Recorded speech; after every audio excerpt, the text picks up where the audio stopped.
Assalamualaikum warahmatullahi wabarakatuh.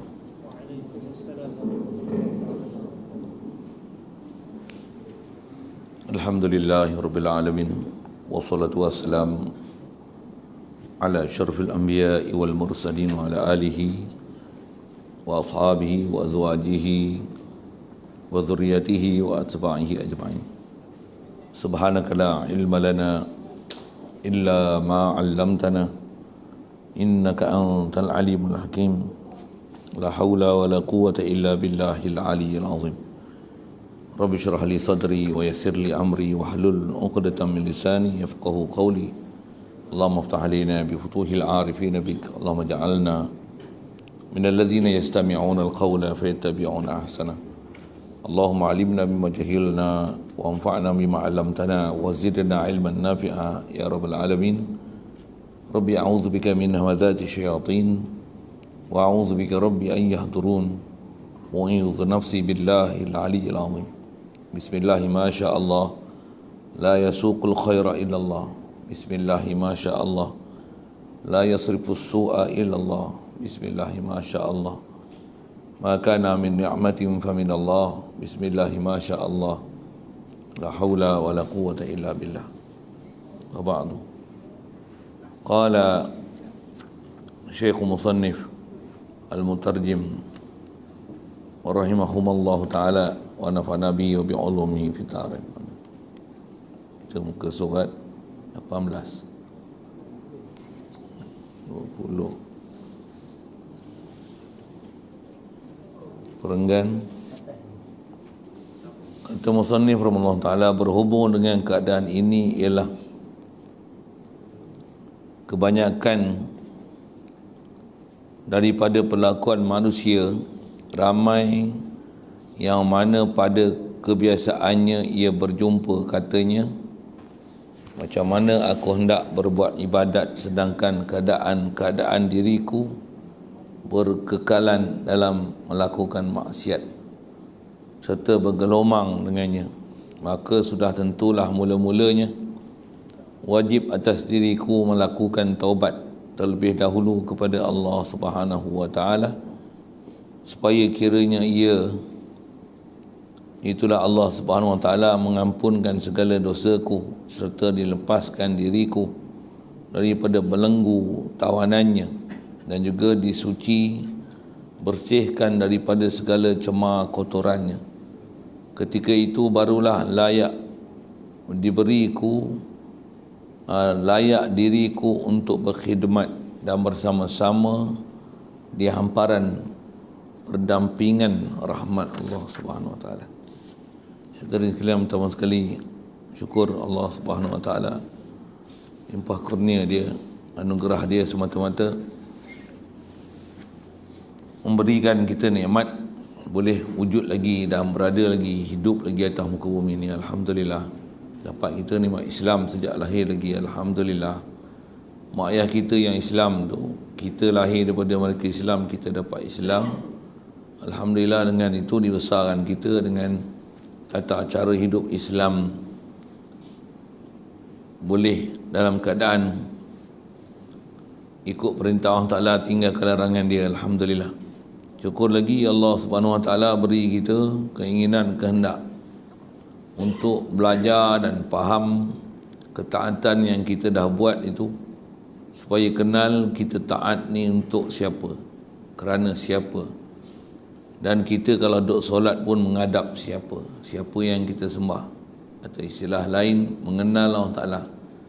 Alhamdulillah diberi kita berjumpa dengan guru, orang, dan dapat pengetahuan macam mana boleh faham ke Allah Ta'ala, kenal Allah Ta'ala, yakin ke Allah Ta'ala, boleh tasdik, membenarkan dan mengiyakan Allah, sabit wujud dia dan segala kesempurnaan pada dia, bahkan dialah satu-satunya ilah. Dari sudut zat dia, sifat dia, perbuatan dia, milik dia, yang makhluk ni asal semua tak ada. Apa yang ada pada kita ni tiada lain melainkan limpah kurnia dia. Alhamdulillah. Syukur diberi pada kita pula keinginan untuk belajar mengenali Nabi kita Muhammad sallallahu alaihi wasallam. Dengan itu diberi taufik hidayah pada kita pula kenal kedudukan Rasulullah. Diberikan kita dorongan untuk berselawat, untuk hidup dengan lifestyle ikut syariat Nabi kita Muhammad sallallahu alaihi wasallam. Alhamdulillah.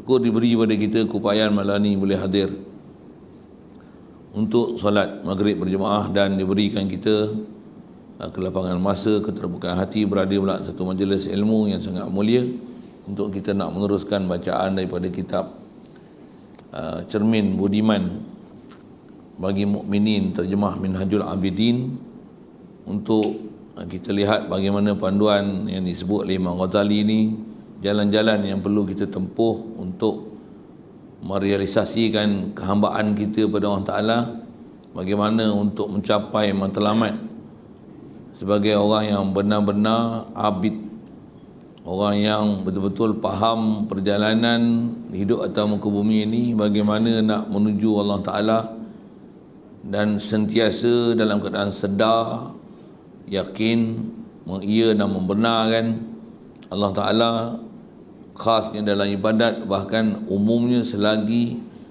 di badan ni kandung hayat, Allah Ta'ala sentiasa kita tauhidkan dia dan tak pernah kita lupa pada dia, bahkan sentiasa zikir kita dan tanzih kita daripada sifat kekurangan dan yang tak sepatutnya pada dia, sentiasa mengagung dan membesarkan dia dan sedar apa yang ada pada kita ni adalah semata-mata limpah kurnia anugerah dia.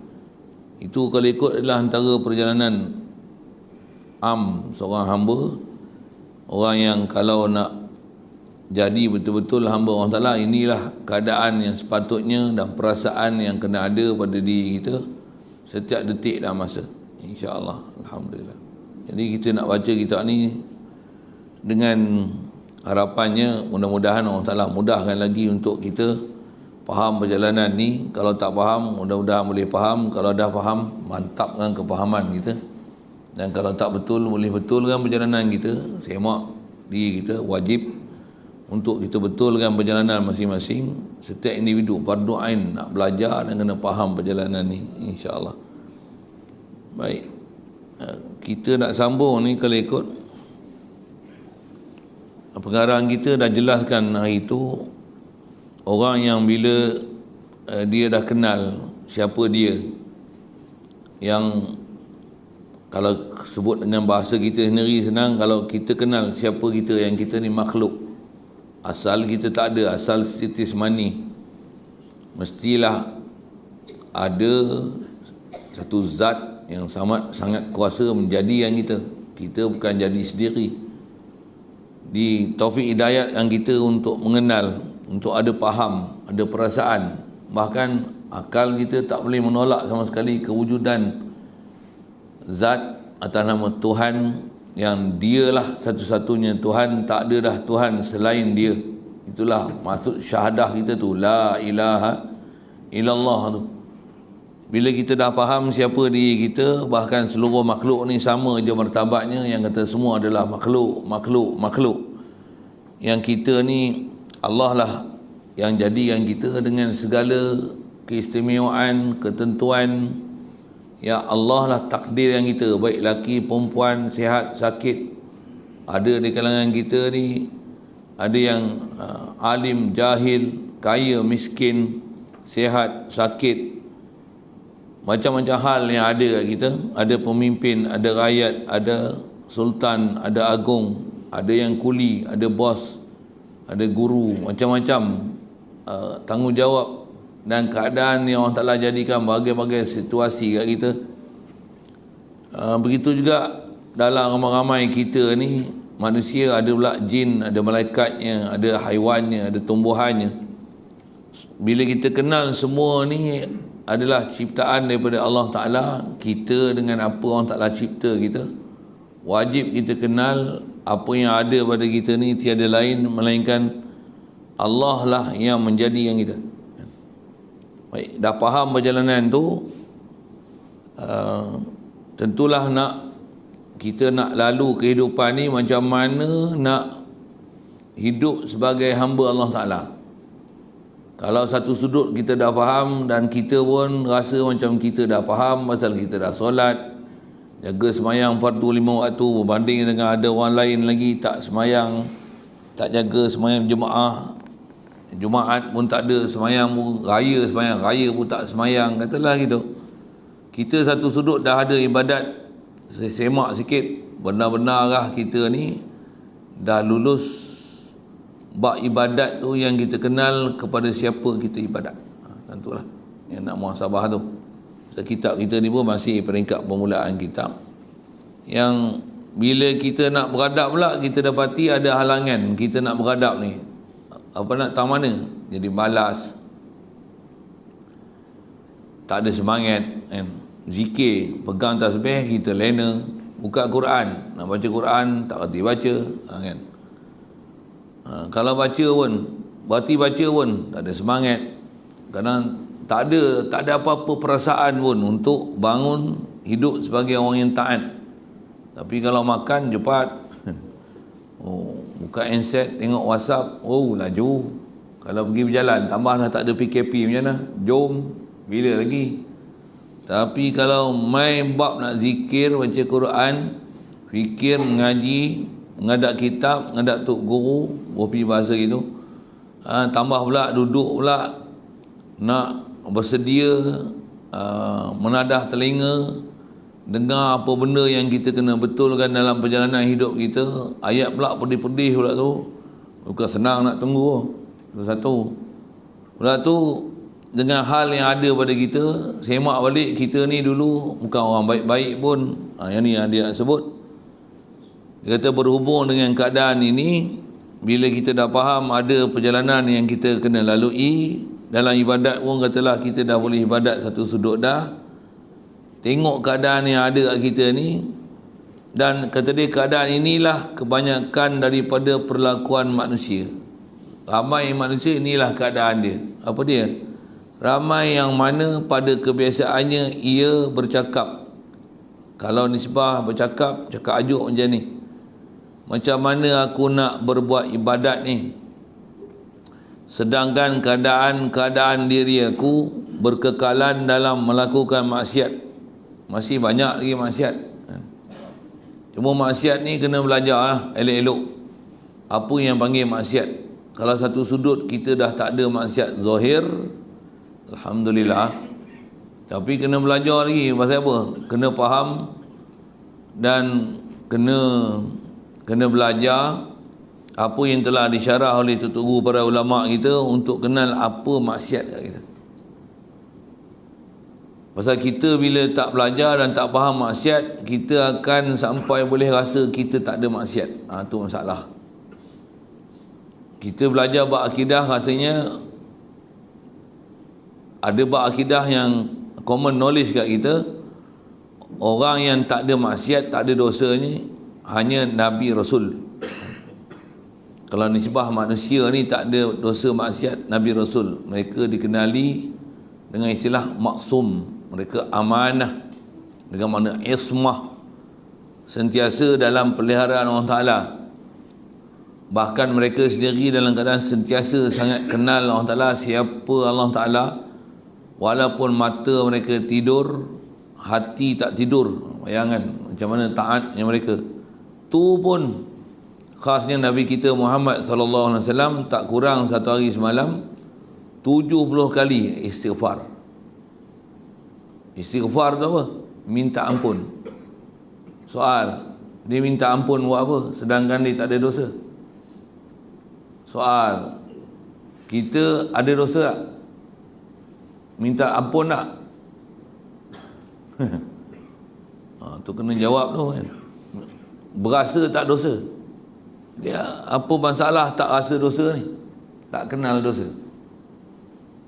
Rasulullah tu dia maksum, dia tak tahu ke dia maksum. Tu kenapa dia istighfar? Kenapa dia boleh rasa dia berdosa? Kenapa kita ni yang banyak dosa tapi kita tak rasa berdosa? Boleh faham dua persoalan yang sebut tu? Boleh? Yang tu yang kena mengaji tu. Bila kita tak mengaji, kita akan apatah lagi dah rasa satu tahap, apatah lagi dah rasa makrifat buah fikir tu. Aku dah dapat hakikat, aku dah ada tarikat, hidup pun dah lepas syariat. Rasa duduk makan wali, semayang pun tak payah. Ada yang sesat sampai tahap tu, na'udzubillah. Bahkan tengok elok-elok Rasulullah ni maksum tapi duk istighfar, bayang tak? Kita ni berdosa tapi duk rasa macam tak ada dosa, bahkan sampai ada orang yang sesat, na'udzubillah, sampai dia rasa tak perlu dah ikut syariat. Mudah taklah pelihara kita daripada pahaman sesat ni. Kita satu hal, mudah taklah pelihara daripada pahaman sesat ni. Kita tak adalah pahaman sesat macam tu. Kita memang duk jaga semayang, ibadat kita jaga, jemaah jaga, bahkan tak boleh jemaah, tak boleh pergi masjid, meronta-ronta kita pasal tak boleh pergi masjid, tak boleh pergi jemaah, tak boleh pergi ngaji. Alhamdulillah satu sudut dah bagus dah, ada semangat nak taat, tapi kita masih ada masalah. Tak mana? Kita belum kenal dosa yang masih banyak lagi kita, yang kalau kita tak belajar betul-betul, kita akan rasa kita tak ada dosa. Istighfar pun mulut je, astaghfirullahalazim, astaghfirullah rabbi, atau seumpamanya, ya Allah ampunkanlah dosa aku. Dosa kita ni dosa majhul istilahnya. Apa dosa majhul? Dosa kita tak tahu dosa apa. Nak mengaku tak berdosa tak boleh, pasal mana boleh tak ada dosa? Betul kan saya cakap kan? Siapa boleh mengaku dia tak berdosa? Angkat tangan, saya nak bagi RM10. Takkan siapa nak berani angkat tangan tak? Memang bodoh tu satu hal dah kan. Takkan tak pernah belajar bab akidah langsung. Tapi cuba sebut dosa apa yang kita duk berdosa tu. Cuba sebut. Boleh sebut? Kalau saya suruh seorang satu boleh? Menggelepar cari apa dia ni. Aku tengok awet anak dara lalu hari ni. Contohlah kan. Yang tu satu hal lagi.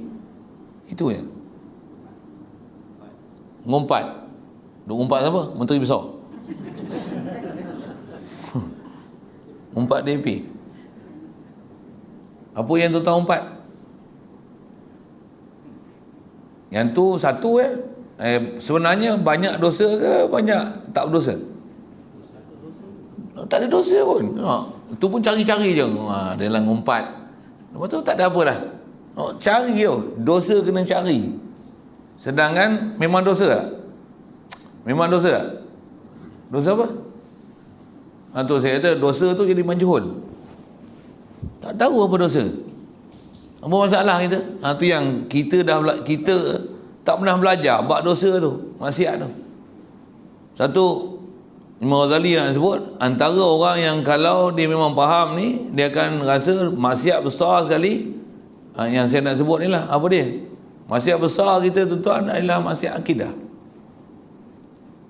Pasal kita ada dua kan, benda besar kita. Iman, amal soleh.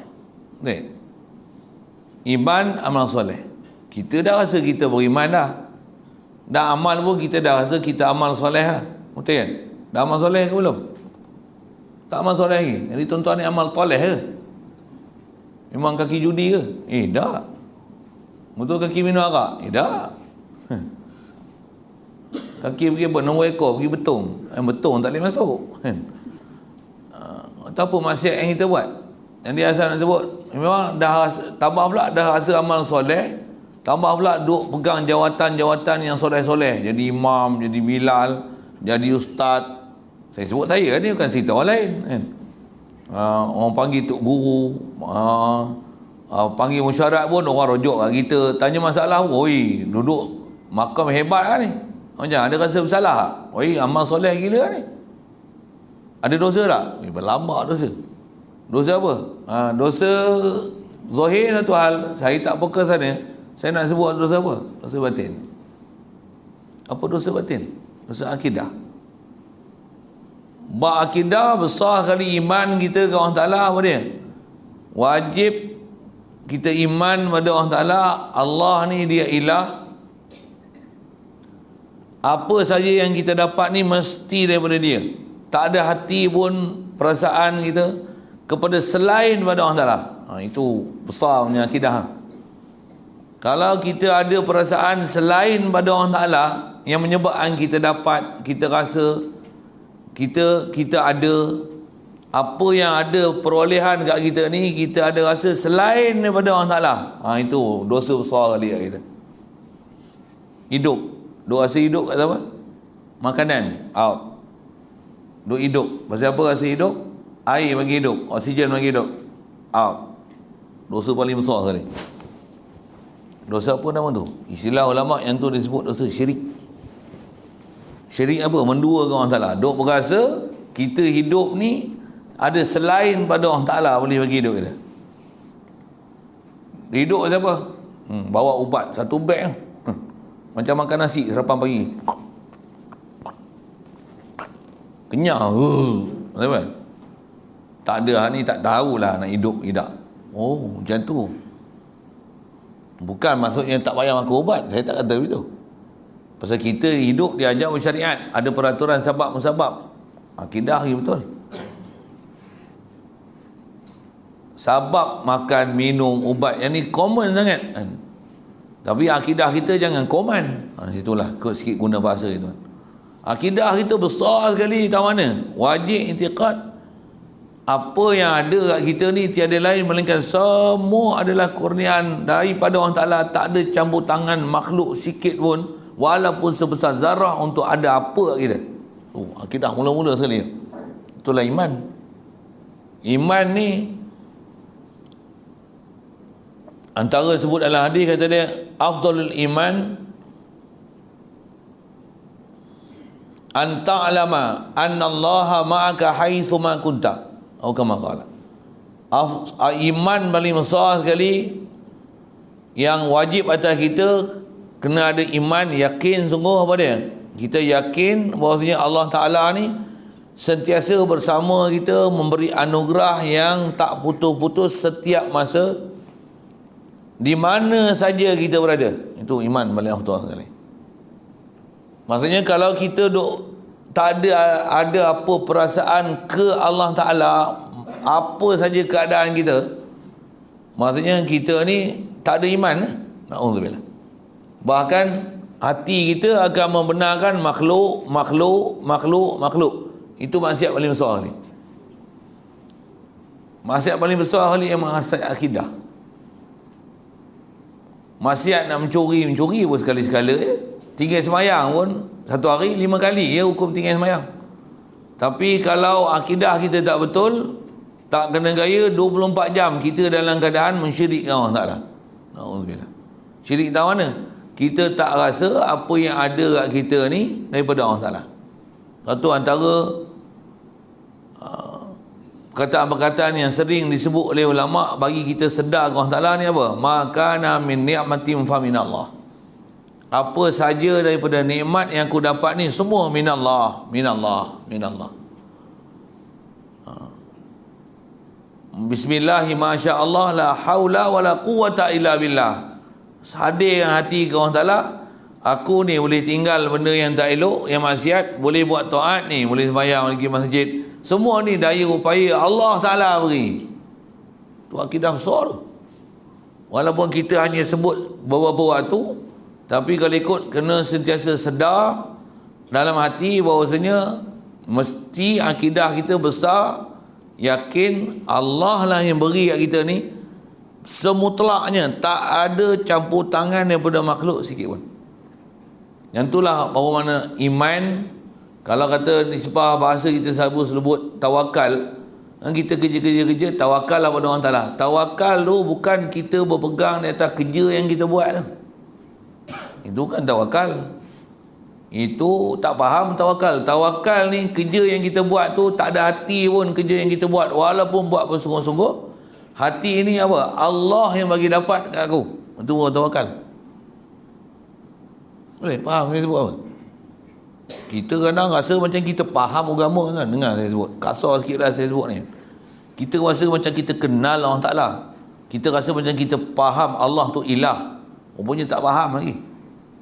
Saya bila kena entak dengan guru bab-bab ilmu akidah ni tuan, rasa macam baru mengaji, macam newborn baby. Aku ni selama ni aku bodoh lagi rupanya. Tuan saya tak tahu lah. Kok dah wali-wali semua. Saya beli ke apa, nasib baik lah rasa tu kan. Tapi Saya mula-mula dengar bab-bab ilmu macam tu. Bahkan sekarang pun kalau hari-hari dia peringatkan jumpa guru, dia cerita. Memang cerita guru kalau cerita bab akidah, ini lah dia sembah. Dia cerita ni, rasa macam aku punya tak ada iman aja hari ni. Astaghfirullahaladzim. Ya Allah. Oh. Pasal bab ni lah bab paling besar sekali yang kita khasnya orang Islam. Paling banyak yang kita terlepas pandang mengaji dan belajar bab ni Bab ni bab kenal Allah Ta'ala ni. Bab nak hadir hati ke Allah Ta'ala ni. So, kalau misalnya tak kena PKP dah, macam mana?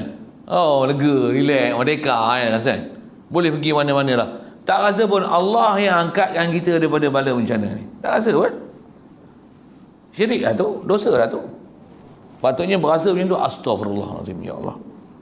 Aku berasa selain pada engkau yang angkatkan semua bala bencana ni. Astagfirullah. La ilaha illallah. Allahu Akbar. Allahu Akbar. Allahu Akbar. Oh, patutnya macam tu. Kita mana ada? Tak ada pun. Relax. Relax.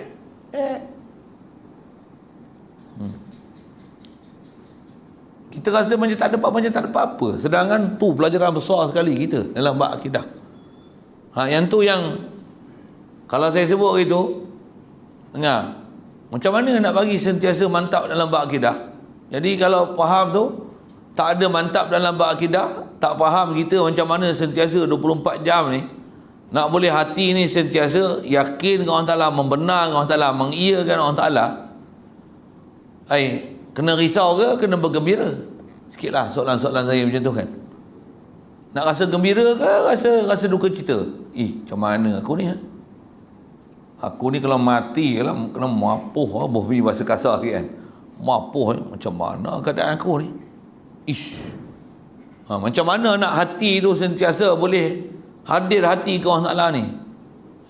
Duk sembahyang pun lupa ke Allah Ta'ala ni. Macam mana ni? Duk zikir pun lupa ke Allah Ta'ala ni. Duk baca Quran pun lupa ke Allah Ta'ala ni. Macam mana ni? Macam mana ni? Jadi bila macam mana tu, kalau orang yang faham betul-betul perjalanan akidah ni, tak boleh duk diam kan, tak boleh tidur kan. Macam mana aku nak buat ni? Tapi kita kalau selamba. Buat tahu kan. Mudah Allah Ta'ala pelihara kita daripada selamba tu, dihidupkan hati kita, sandu bagi kita kesedaran ni. Sedar untuk apa? Sedar bagi nak faham macam mana nak hidupkan hati kita ke Allah Ta'ala. Misal itulah iman.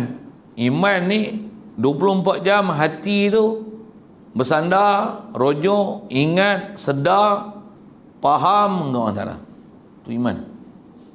Iman ni bukan ucap kalimah syahadah, aku iman Allah Tuhan kami, udah lega. Lepas tu hidup seharian ni tak pernah ingat Allah Ta'ala. Kalau sebut pun sebut dari mulut, perasaan tu tak pernah ada hadir pun. Allah bagi aku hidup, Allah bagi aku rezeki, Allah bagi aku melihat.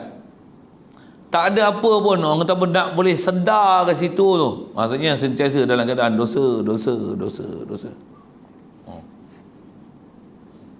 Jadi kalau orang yang memang dia nak lalu jalan ibadat, bahkan dia kata sini rata-ratanya awam ni, inilah keadaan kebanyakan manusia sentiasa dalam melakukan maksiat. Ini maksiat zahir ni. Bila maksiat zahir, astagfirullah. Ini maksiat iman ni. Bila maksiat iman macam ni, kita akan dapat melihat dia melaratlah pada melihat maksiat zahir. Melaratlah. Maksiat zahir paling besar yang ada apa? Yang kita boleh tengok. Tak usah tengok online ni, tengok kita. Apa dia? Banyak lalai, merapu. Kita tak gunakan masa yang ada tu untuk nak buat ada sesuatu. Itu kot bahasanya. Yang sesuatu tu, yang tu bekal kita balik sana. Kalau duit berapa banyak kita boleh sedekah. Tamu Jumaat berapa? Kalau ada 500 orang, kalau kutipan Jumaat RM500, maksudnya baru seorang RM1, satu Jumaat. Seminggu RM1 je kita sedekah. Maksudnya teruk kita punya sedekah. Semayang 5 waktu, apa orang yang memang 5 waktu berjemaah?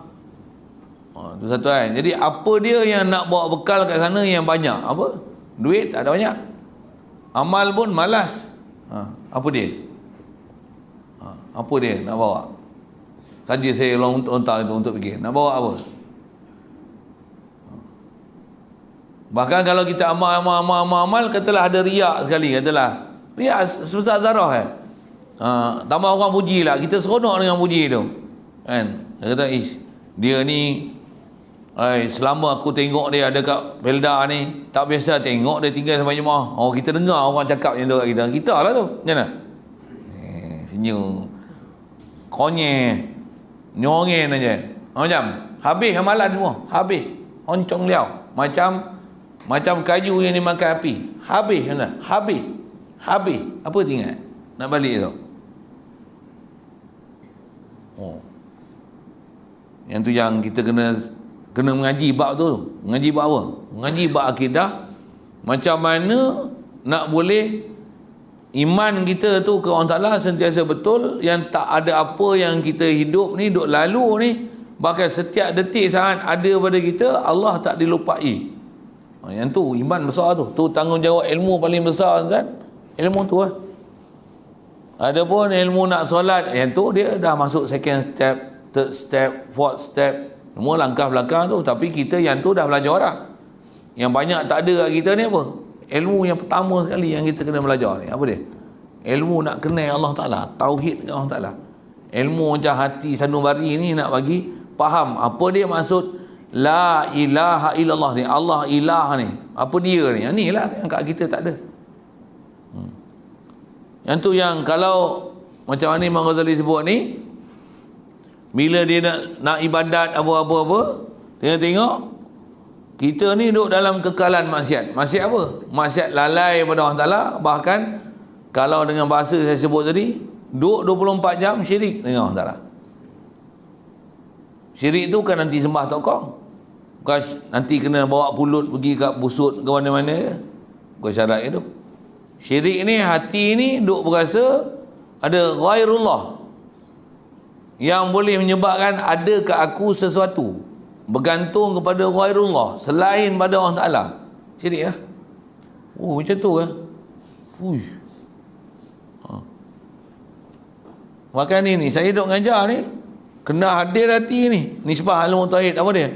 Allah yang bagi aku hidup, Allah bagi daya upaya aku, dia bagi ilmu kat aku. Kat kita ni la ilma lana, tak ada apa ilmu yang ada kat kita melainkan ma alam tanah, apa orang Ta'ala beri kat kita. Boleh ngajar ni apa? Dia beri kedekat kat aku, ni aku boleh bercakap. La haula wala quwata illa billah. Tu saya punya tanggungjawab tu. Tuan-tuan kena tuan-tuan punya tanggungjawab. Aku boleh dengar ni, Allah yang bagi, alhamdulillah. Dia bagi aku dengar, aku faham apa dia cakap ni, alhamdulillah, Allah yang bagi. Lalu ke ustaz ni, saya laluan dia. Bukan saya bagi faham tuan-tuan, Allah bagi faham. Satu tauhid. Yang tu wajib tuan-tuan dapat. Tu. Yang itulah bab paling besar kalau nisbah kita belajar. Yang itulah ilmu fardu ain paling besar disebut oleh ulama, awaluddin ma'rifatullah tu. Awal-awal agama nak kenal Allah Ta'ala, nak bagi faham la ilaha illallah ni, Allah je ilah ni. Besar tuan ilmu tu.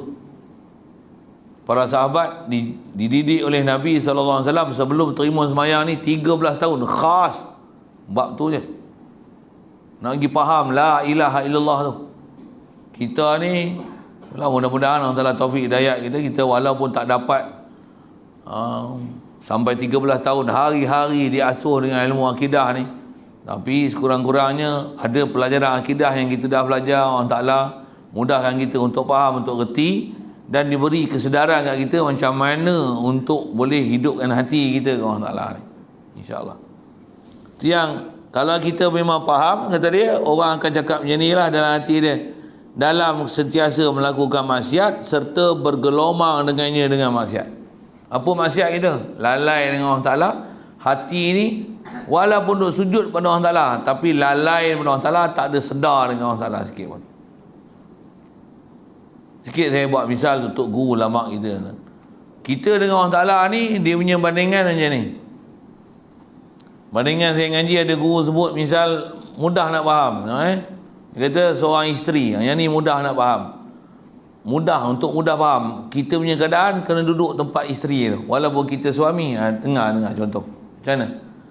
Isteri ni, dia dalam banyak-banyak dia bergaul seharian ni macam-macam orang ada. Mak ngah, pak long, pak ngah. Pergi kedai ni, orang ni jual, orang ni jiran. Hani postman, macam-macam orang lah. Adik-beradik, abang ipar, pak ipar, bapa, abang. Tapi kalau dia ada suami, dalam hati dia tak ada lain hubungan khas yang dia tak akan berpalingnya. Siapa dia? Suami dia. Apa pun suami. Nak keluar rumah, suami. Balik rumah, suami. Masak nasi, suami. Sapu rumah, suami. Anak-anak jaga, suami. Harta benda, suami. Nak belanja, suami. Nak keluar rumah, suami. Apa pun suami. Suami. Hidup seharian celik-celik mata, suami.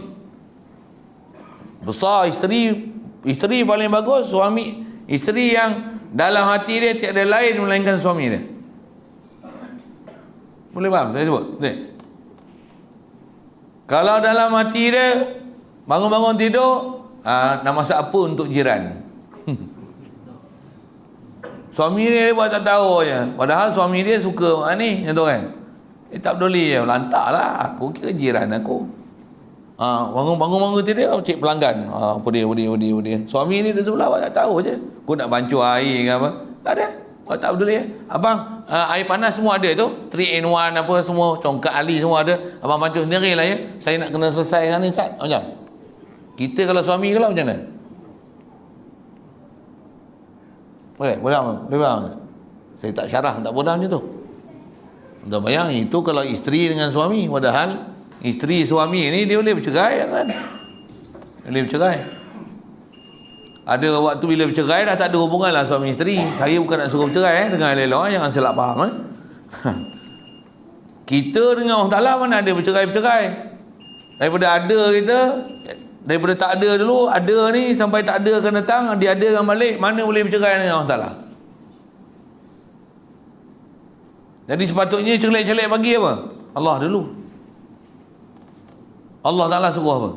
Allah Ta'ala suruh apa? Allah Ta'ala suruh apa? Allah Ta'ala suruh ingat dia, besarkan dia, agungkan dia, tauhidkan dia, tanzihkan dia daripada sifat kekurangan. Jangan rasa apa pun kat makhluk ni rasa hebat. Bahkan hebat mesti rasa kat Allah Ta'ala. Walaupun tengok makhluk, Allah bagi jadi dia hebat. Allah. Tengok makhluk hebat, tak rasa makhluk tu hebat, rasa Allah bagi hebat. Katalah kita sembelih ayam, pisau ni, tajam pisau ni. La ilaha illallah, Allah bagi jadi pisau ni tajam. Ya Allah.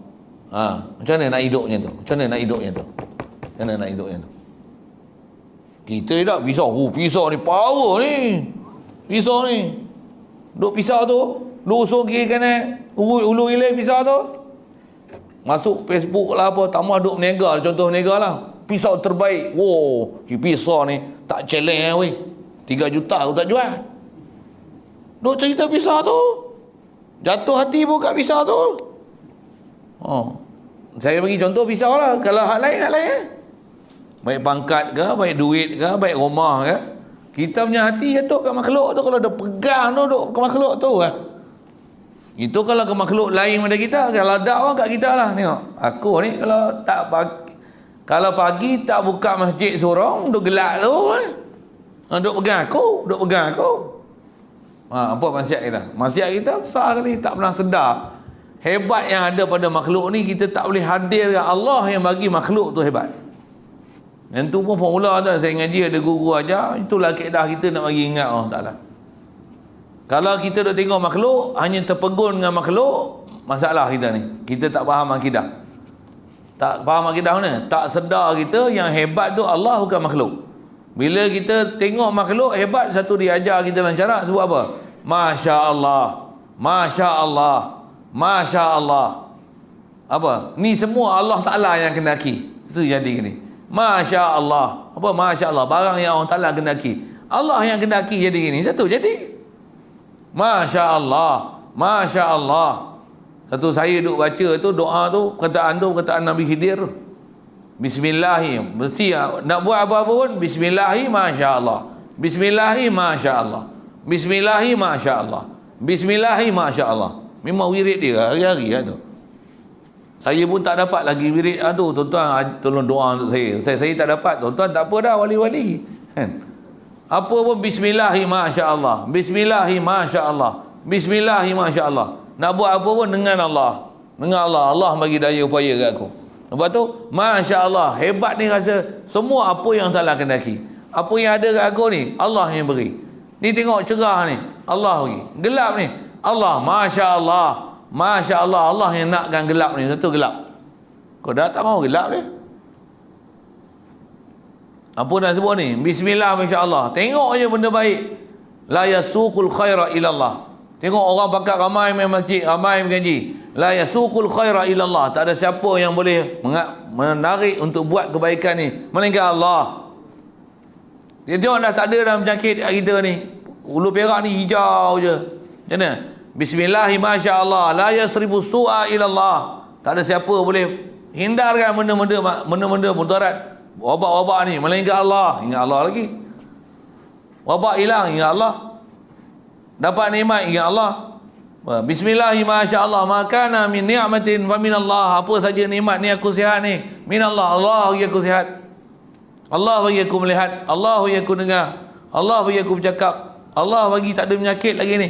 Alhamdulillah. Bismillahi masyaallah. La haula wala quwata illa billah. Apa kita duk buat ni? Berjalan naik motor, boleh lagi naik motor ni, boleh turun parking, berhenti sampai masjid. Alhamdulillah, la haula wala quwata illa billah. Macam mana nak dapat tauhid ni tu? Yang ni baru perjalanan ahli tauhid. Kalau tidak bukan ahli tauhid, ahli ghaflah namanya. Beli lalai. Tambah pula motor baru nampak. Adalah sikit. Boleh cash kan ni? Tak main lah hutang, low riba. Baguslah boleh jaga tu dia. Munjur tengok lah siapa ni. Contoh lah kan. Kadang-kadang tak ada pun. Adalah sikit simpanan gitu. Cakap punya bunyi rendah diri kan. Tapi lah mu bodoh tak kenal aku, tak tahu duit aku macam mana. Dalam tu tak tahu. Macam mana nak berbetik 24 jam hati tu. Itu kalau ada harta tengok motor buruk dia. Bila nak tukar motor ni? Bismillahi masyaallah. La haula wala quwata illa billah. Ni dunia semua ni. Semua nak terpegung apa? Motor buruk pun boleh sampai ke aku ke masjid ni. La ilaha illallah. Nak jadi ahli tauhid tak gua-gua kat ni. Nak jadi ahli tauhid tu. Mu anak apa? 15. Masya-Allah mu. Seorang tak ada lagi. Bismillahi masyaallah. Kalau Allah nak kedaki, hak tak mau anak tu boleh anak, hak nak anak tu tak ada anak. La haula wala quwata illa billah. Yang penting bukan ada anak, tak ada anak. Yang penting tauhid mu dengan Allah Taala. Kalau kata dengan anak tu berjaya, siapa tak ada anak celakalah gitu. Sorry sikit bahasa saya kasar sikit ni. Betul yang bahagia tu hak mana? Hak mana tu? Hak mana? Hak cemerlang tu mana? Hak menyebabkan kita berjaya tu mana? Bukan ada anak, tak ada anak. Tahu mana tu? Iman kita tu, kita dulu. Kalau kita punya iman tak selesai, anak tak bagi manfaat, bapak tak bagi manfaat, jiran kita tak bagi manfaat, suami isteri tak bagi manfaat, satu apa pun. Apa? Kita dulu. Kalau iman kita betul, tak ada siapa yang apa, orang keliling kita ni hai macam mana pun tak ada peduli lah. Kita janji kita betul. Akidah kita tu betul. Walaupun isteri tak mau ikut, anak tak nak ikut, semua satu dunia ni tak nak ikut kita. Kita betul dengan Allah Ta'ala. Tak ada masalah satu dunia tak nak ikut kita. Tu akidah tu, besar tu akidah tu. Kita nak bagi hidup akidah tu lah. Baru atas kata kita duk bercara ni, orang yang bila faham ni macam mana ni, maksiat banyak ni. Tambah hati ni duk pergi ke makhluk ni. Tak pernah rasa hadir ke Allah ni apa nak jadi aku ni. Duk serta dalam sentiasa bergelombongan dengan maksiat. Saya nak fokus maksiat tu dulu lah. Maksiat lain ni, pasal maksiat lain dia punca dia maksiat hati. Maksiat akidah ni. Akidah ni kalau ada maksiat, pakailah lebay ke serban ke apa pun. Duk maksiat tu lah. Kalau memang hati ni molek ni, insya-Allah tak pakai serban pun dia pakai serban. Dia akan jadi itu. Kalau tak ada duit, tak apa, kalau dia tak boleh pakai serban pun dia akan kata, "Ish, aku ni nak lama ikat serban, tapi ikat serban tak pernah nak molek." Satu tak pakai. Dia punya cita-cita tu nak ke. Tapi tak pakai tu pun ada sebab menyebabkan tak pakai, tapi hati ni meronta-ronta nak pakai tu. Aku nak pakai serban ni lama lah, tapi aku pakai lagi, dia mentolak aku jadi imam. Payah juga. Aku tak kerti. Tapi aku memang nak pakai kan. Kat rumah aku pakai. Pergi masjid aku tak pakai. Siapa? Lagi dia tolak aku jadi imam, jenuh lah. Aku dah lah bodoh. Contoh. Semangat dah. Siapa? Iman dia betul. Kasih dia dengan Rasulullah betul. Dapat orang tadi, semua tak lah pergi. Dia agak bagi taufik hidayah kat aku ni. Tak ada teringin lah nak buat rambut pan ke apa. Na'udzubillah. Simpah malaikat 44. Akidah aku. Kita nak tu sentiasa hati segar ke Allah Ta'ala tu. Macam mana? Tentu tutup guru kita, kadang kita tengok orang tua kita, walaupun tengok biasa ya, tapi akidah dia dengan Allah Ta'ala tu.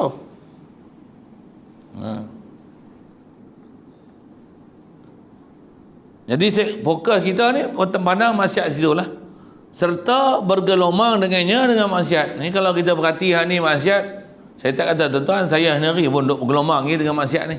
Kena keluar daripada maksiat ni. Satu nak keluar dia jalan apa? Tak ada jalan lain nak keluar daripada maksiat ni melainkan taubat. Aku tak mau lah dah ada hati ke makhluk. Macam mana? Tak nak ada hati ke makhluk tu, apa ilmu dia? Kena ngaji. Nanti sampai tempat ni, dia dah cerita sekali lalu perjalanan umum ni, dia akan khas. Kalau tengok kitab terjemah kita ni, ada muka surat 29 tu, dia akan cerita bab halangan ilmu pertama sekali. Yang ni lah bab pertama sekali yang akan menghalang kita untuk jadi hamba. Kalau yang ni kita tak pergi ke arah ilmu, nak pergi belajar mengenal Allah, nak belajar wujud, qidam, baqa', mukhalafah lil hawadis, qiyamin nafsi, wadaniyah, kudrat, iradat, ilmu, hayat, sama basar kalam, dengan disiplin ilmu dia betul-betul yang telah ittifaq perjalanan salaf dan khalaf. Semua ulama kata kena ikut perjalanan ni. Yang ni ialah maklumat yang tidak ada khilaf sama sekali di kalangan ulama salaf dan khalaf. Ittifaq dengan dalil nakli, akli, sabit, wujud, qidam, baqa', mukhalafah lil hawadis. Segala sifat kesempurnaan Allah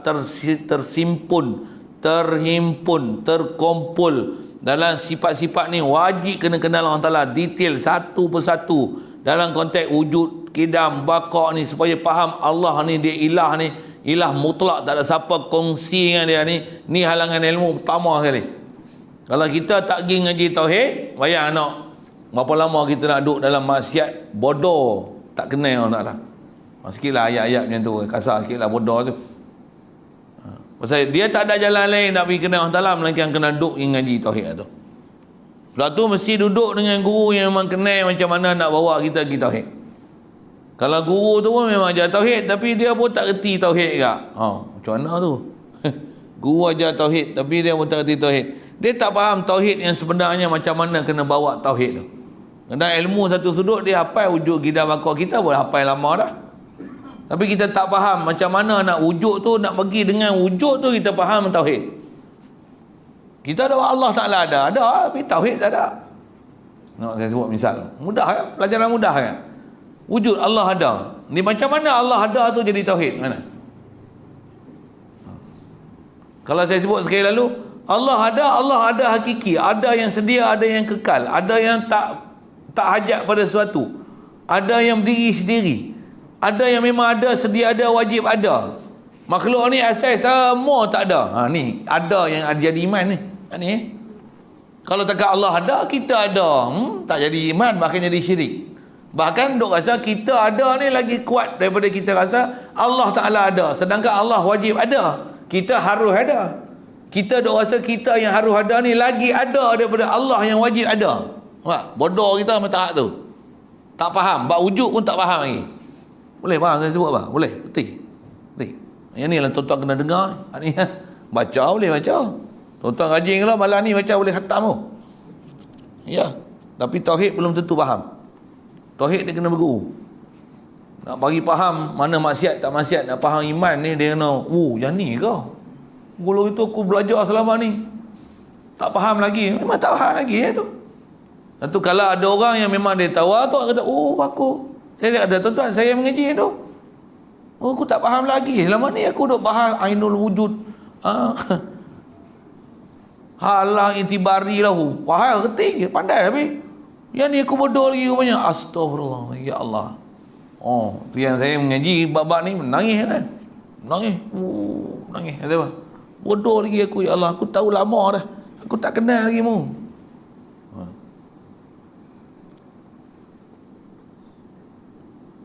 Jadi masih maksiat serta bergelumang dengan maksiat. Maksiat apa ni? Maksiat kufur ni. Maksiat syirik ni. Sampai tak sedar langsung ke Allah Ta'ala ni. Inilah maksiat besar sekali kita. Allah maafir lana. Maka kata dia, sudah tentulah mula-mulanya wajib atasnya, atas diriku ni, kata dia, melakukan taubat. Taubat dulu. Taubat nama apa? Taubat pergi ngaji dulu, macam mana aku nak boleh pulih balik akidah aku, iman dengan Allah Ta'ala. Itu mesti. Itu mesti dulu. Tambah pula ada akidah Wahabi lah, Allah Ta'ala, Allah ada muka, Allah ada tangan, Allah ada mata, Allah ada tangan duk genggam. Mapuh akidah itu. Duk faham dengan akidah salah, akidah mujassimah, akidah sesat, kata Allah Ta'ala tu. Duk faham macam tu. Pasal ambil mudah yang belajar, tak faham sungguh macam mana nak hadir hati ke Allah Ta'ala. Kalau ada apa? Allah duk atas. Ya Allah, duk pandang tu, duk rasa Allah duk atas tu. Kalau duk faham macam tu, mapuh. Mati tu dengan doa tu, mapuh suul khatimah. Kenapa? Akidah mu tak betul. Ya. Itu bab akidah ni bencana paling besar sekali. Tak Allah Ta'ala kiamat yang dunia ni, melainkan punca dia akidah. Tak akan kena bala besar sekali kena taumat ni, melainkan punca dia akidah. Maksiat zahir hal lain tu syukur. Tapi besar sekali maksiat ni yang kena bala ni akidah. Satu kalau tak ada orang ajar akidah dah, tu paling besar sekali celaka dalam hidup kita. Lama-lama ni nak cari orang-orang tutup guru yang betul-betul boleh ngajar akidah pun memang tak ramai. Jangan nak tahu. Dari satu sudut, faham dia Tuhan kita Allah, yang tu memang ada lah. Tapi nak pergi faham reti-reti, nak berkerti sungguh-sungguh, faham sungguh-sungguh, macam mana nak jadi ahli tauhid 24 jam tu, iman dengan Allah Ta'ala tu, tasdik, sungguh yakin dengan Allah Ta'ala tu. Itu tak apa orang dah nak ada.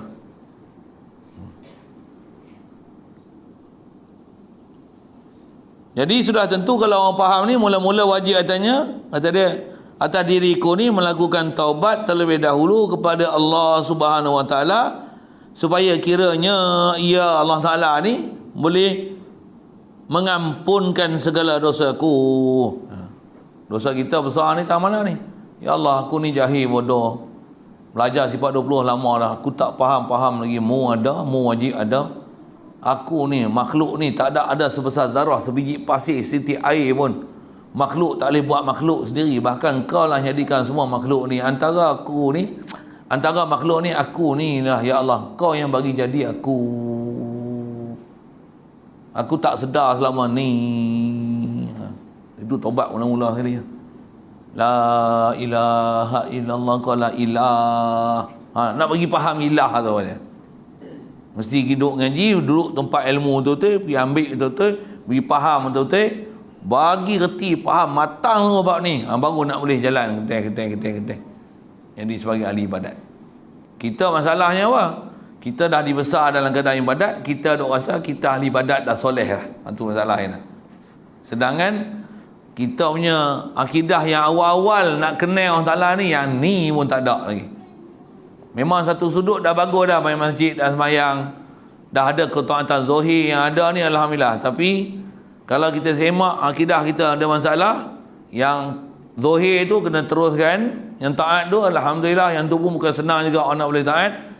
Tapi masa yang sama kena ada pengisian macam mana nak hidupkan batin kita yang mapuh lama ni. Sikitlah bahasa-bahasa saya macam tu, tuan.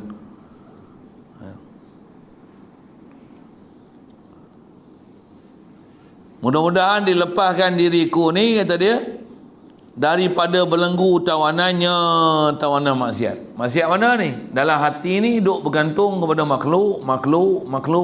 Tu maksiat besar ni. Tu makan je nak, Allah je rezeki aku. Sihat ni, Allah je sihat aku.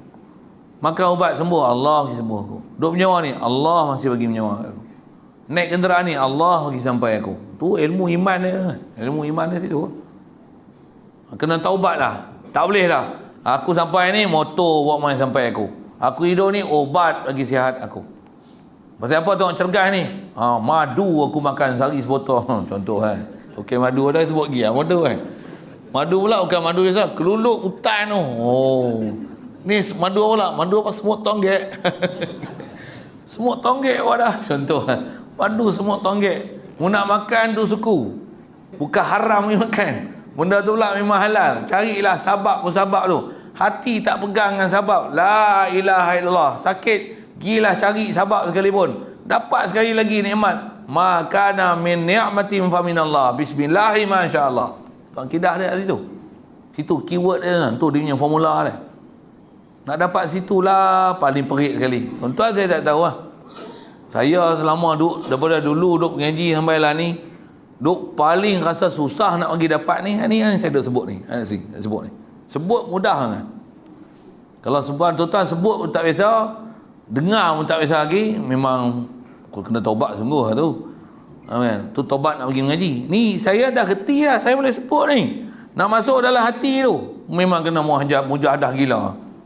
Sampai ni daripada bergelar hulu panggil ni, sampai tekan berat tutup suih macam mana hati tu pergi apa dia, subhanallazi sakhkhara lana hadza. Subhanallah, bukan kereta lagi sampai aku, mu lagi sampai aku ke sini ya Allah. Sampai pula sebelum maghrib boleh sampai, orang tak sampai lagi, mu yang lagi sampai aku ni. La haula wala quwwata illa billah. Orang bagi salam, kata assalamualaikum. Waalaikumsalam. Mudah-mudahan mu pun sejahtera jugalah. Mu nak tolong doa untuk aku. Ya Allah, macam mana dia doa sejahtera untuk aku, doa akan ketik untuk dia. Mudah-mudahan Allah Ta'ala sejahterakan dia juga ya Allah. Macam mana tu sampai tu la haula wala quwwata illa billah. Tuan-tuan saya tak tahu lah, kok wali-wali lah memang tuan-tuan duk zikir siap dah tu. Nak bagi beriduk tu walaupun sekali tu. Bertarung. Kalau tuan-tuan boleh ada cara mudah, ajar saya. Saya nak ngaji, saya nak dengar. Saya mari nanti tuan-tuan baca kitab, saya tolong dengar. Saya duduk tempat ni. Kok tuan-tuan ketar lah sikit nak baca kot kan. Saya ketar lah pasal saya nak mengaji dengan tuan-tuan. Pasal tuan-tuan boleh lah. Saya tak boleh. Ajar saya lagi boleh. Saya nak mengaji lagi. Tapi dia suruh ngajar, saya ngajar lah.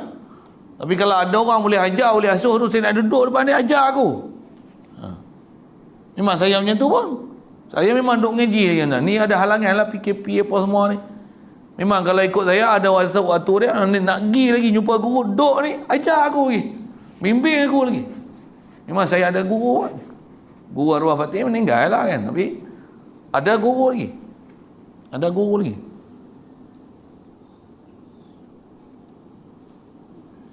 Dan juga disuci bersihkan daripada segala cemar kotoran. Jadi cemar kotoran besar sekali kita cemar apa? Cemar akidah ya. Satu Quran sebut apa? Kata apa? Innamal musyrikuna najas. Kata Allah. Orang yang syirik ni najis. Orang musyrikin ni najis. Apa maksud ayat Quran tu? Kalau tuan-tuan faham orang kafir ni najis, sentuh dia kena basuh tangan kan? Shake hand dengan orang kafir kena basuh tangan kan? Ngaji fiqh macam mana? Salam dengan acong kan kena sama. Gitu. Pasal dia pegang babi. Gitu. Tuan ngaji fiqh macam mana? Quran kata innamal musyrikuna najas. Orang musyrik ni najis. Untuk pegang orang kafir kena basuh tangan. Sama. Air tanah. Satu daripada 7 tu air tanah. Gitu. Faham soalan ke tidur? Oi. Dia tanya macam tu lah. Salam ni memang najis ke tangan kita? Tak ada. Lepas tu najis tu najis apa? Najis apa? Najis i'tiqad. Orang musyrik ni najis. Kita duk faham orang kafir sebelah tokong tu najis. Najis tu, sebut najis tu bukan najis jasad tu. Najis apa?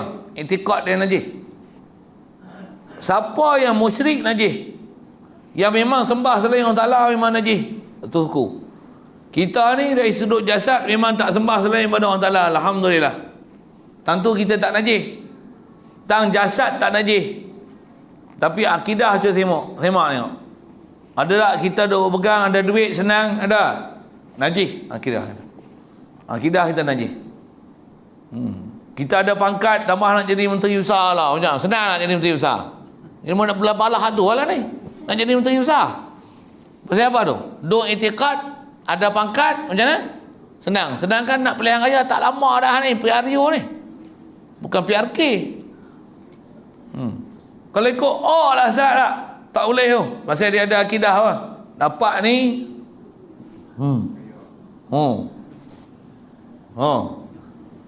bergebuk pula tu, nampak bergebuk dah. Kasar sikit sebut buat politik ni dah.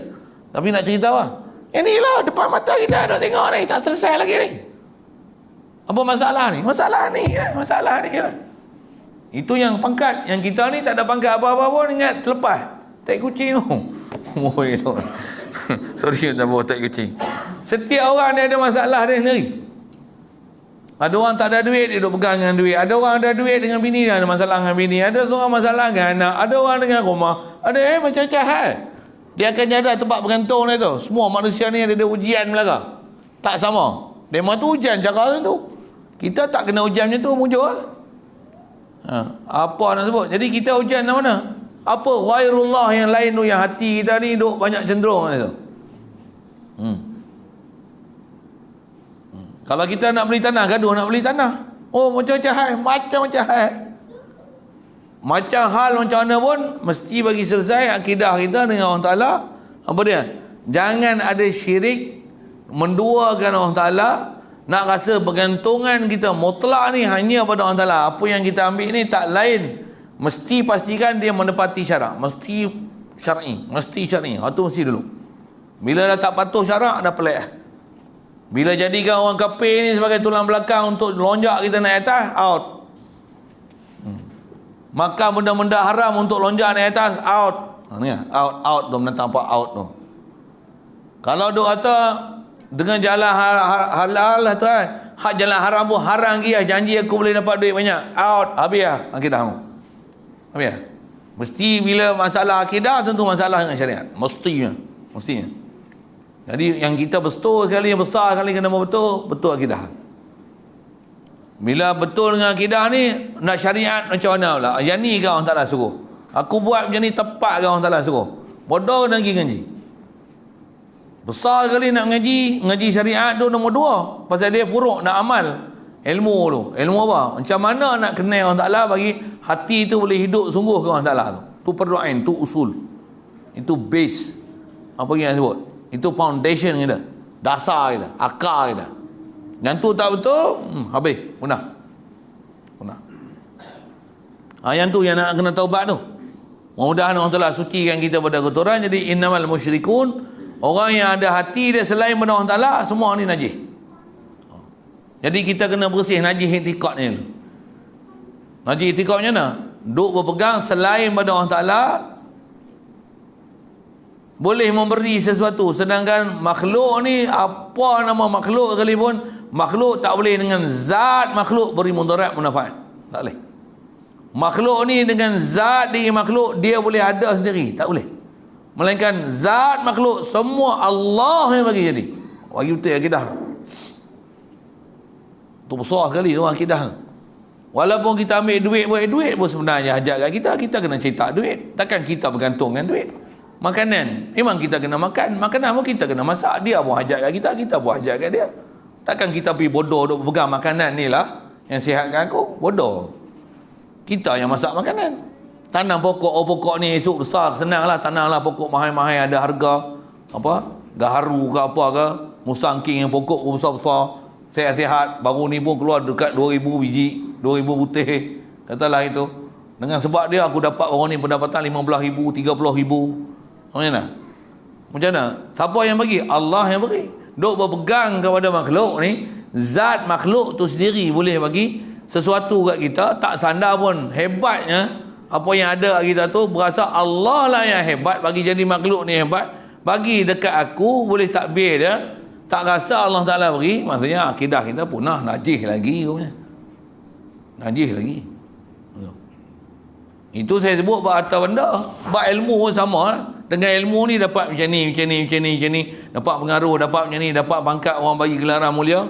Duk seronok dengan ilmu yang ada kat kita, duk rasa kita najis lagi akidah. Najis lagi akidah.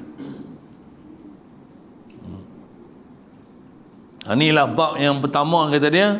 Yang nak kena suci tak mana? Tambah dosa besar khas yang saya nak buka ni. Bab akidah. Cuma kotoran ni kena bersih dulu. Ketika itulah, kata dia, barulah layak diriku untuk berkhidmat dan bersama-sama di hamparan perdampingan rahmat Allah Ta'ala. Baru nak zikir pun, baru boleh jadi zikir. Memang zikrullah sungguh. Boleh zikir pun, Allah bagi aku boleh zikirkan dia. Alhamdulillah.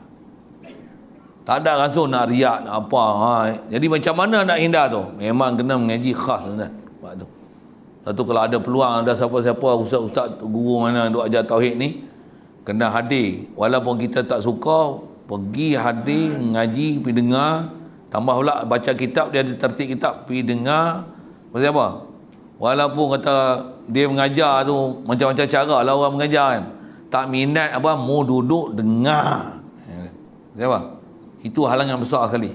Nak jadi, boleh kata berdamping dengan Allah Ta'ala, kurub dengan Allah Ta'ala. Itu bahasa istilah sikit lah.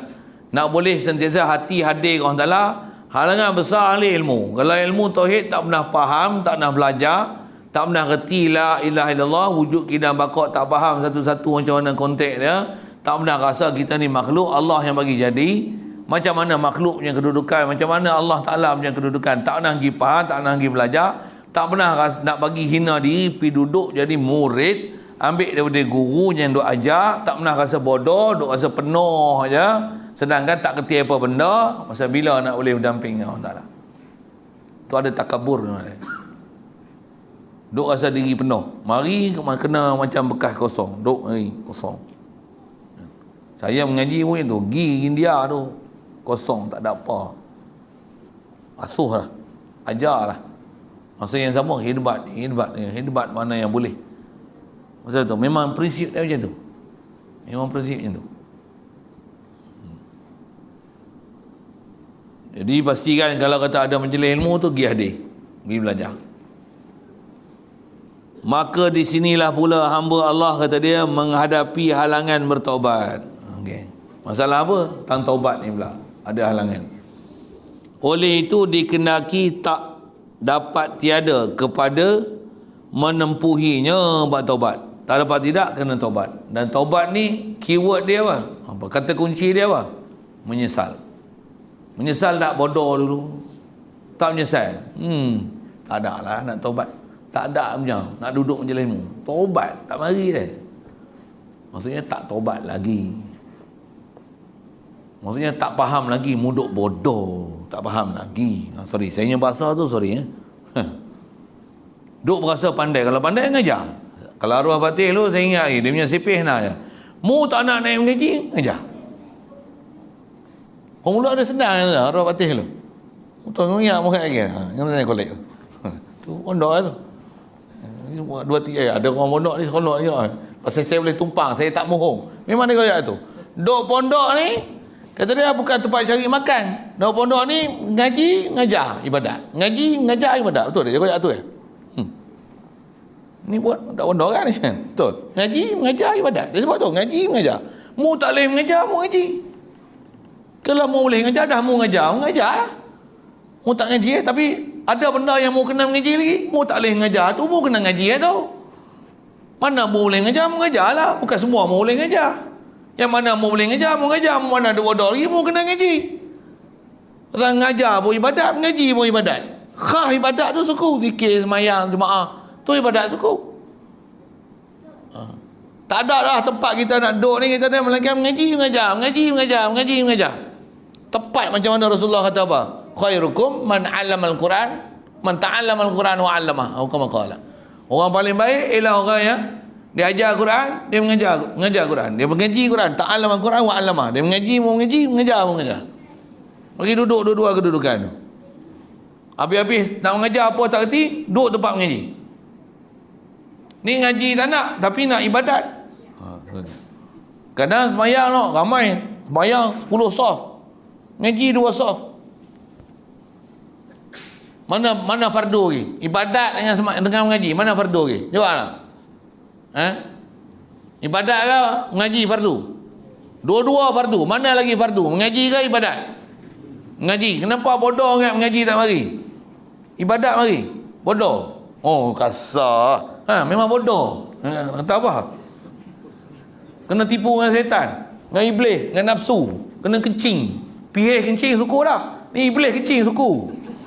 Nafsu kencing suku. Macam mana semayang boleh tapi mengaji tak boleh? Bodoh. Nampak? Bodoh pula ni. Duk sedap bodoh orang macam dia pandai sangat. Saya taklah maksud saya kata itu, tak ada lah. Tapi saya nak bagi sedar hak bodoh kita tu, bagi sedar bodoh. Astagfirullah. Jadi nak sebut tahu mana ni, nak sebut fardu. Ramai orang faham semayang fardu, tapi tak ramai orang faham ngaji tu fardu. Dan mengaji tu nak faham apa? Mengaji besar sekali fardu, ngaji ilmu tauhid. Besar sekali. Pergi kat masjid payahlah nak cari orang ngaji ilmu tauhid ni. Ada tafsir hadis, sirah, usul fiqh. Ngaji usul fiqh. Anda. Fiqh aulawiyat. Terror kan ni kan. Tauhid tak ada lah. Padahal tanya tauhid kan tu Allah ada atas, Allah ada muka, Allah ada tangan, apa? Duk sangka ahli tauhid, duk soleh, rupanya Wahabi. Sikit saya sebut Wahabi tu kan. Rupanya sesat. Allah. Mudah tak lagi kita faham ni, bagi reti ni. Jadi nak sebut pintu dia tak ada jalan lain, taubat tu.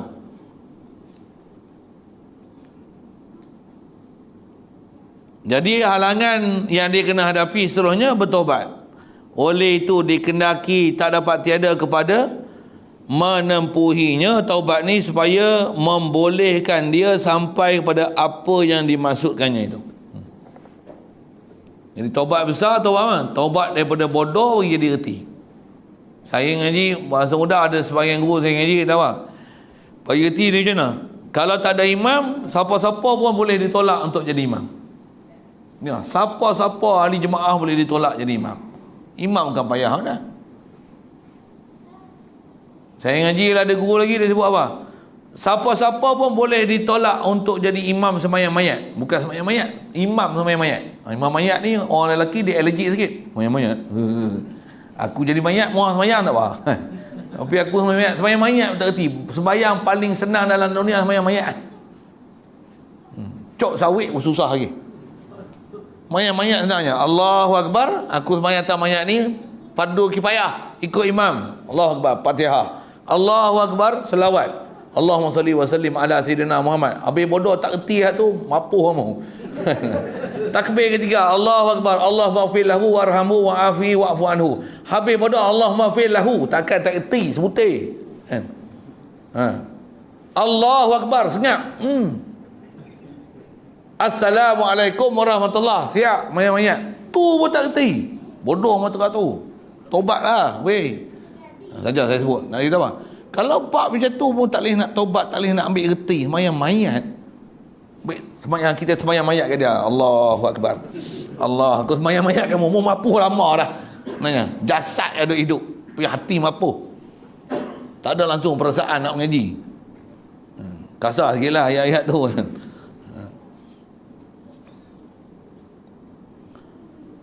Baik. Ketika itu memulailah, kalau orang yang memang dia dah tempuh taubat ni, dia mula melaksanakan tugas-tugas bertaubat dan melakukan tugas dan syarat-syarat taubat hingga tercapailah ia ke tahap diterima taubat. Yang ni pun ada bab khas nantilah kan. Kalau sebut sekali lalu, apa dia taubat? Menyesal. Bodoh pergi menyesal, bodoh. Pergi duduk majlis ilmu. Dan majlis ilmu sama macam mana? Pastikan sampai taubat tu, ilmu tu boleh dicapai. Kerana ilmu kena Allah Ta'ala. Macam mana nak boleh hati ni boleh sedar dengan Allah Ta'ala, nak tauhid dengan Allah Ta'ala macam mana? Boleh sampai tahap tu. Kalau kata nisbah nak bagi ingat Allah Ta'ala, bagi faham Allah Ta'ala, bismillahi masya-Allah contoh la haula wala quwata illa, macam mana hati ni boleh sentiasa rojok ingat ta'zim nak sentiasa sedar Allah, aku ni makhluk, semua ni makhluk ni Allah yang tunai hajat dia. Tak ada makhluk boleh tunai hajat makhluk. Mesti ilmu akidah tu mesti mantap. Macam tu. Itu nisbah ilmu tauhid. Ilmu pula Quran, boleh baca Quran. Oh, banyak ilmu nak ngaji ni.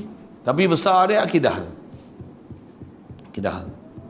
Kalau memang boleh baca Quran pula, atu apa dia lagi yang kena nak susun?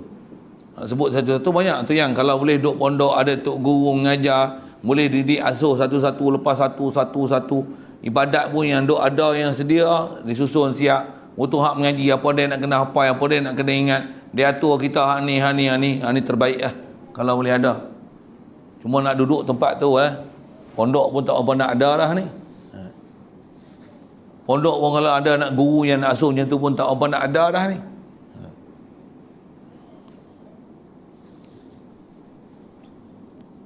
Jadi laksanakan sungguh-sungguh tugas-tugas ni, dan semua syarat-syarat disempurnakan, barulah sampai tahap diterima taubat. Ada semayang dulu duk hutang-hutang banyak, qada berhabis cepat-cepat, mati tak tahu bila. Memang duk sihat lagi tapi tak semestinya sakit pun mati. Tunaikan semua syarat-syarat taubat. Bab tauhid kena taubat lagi molek.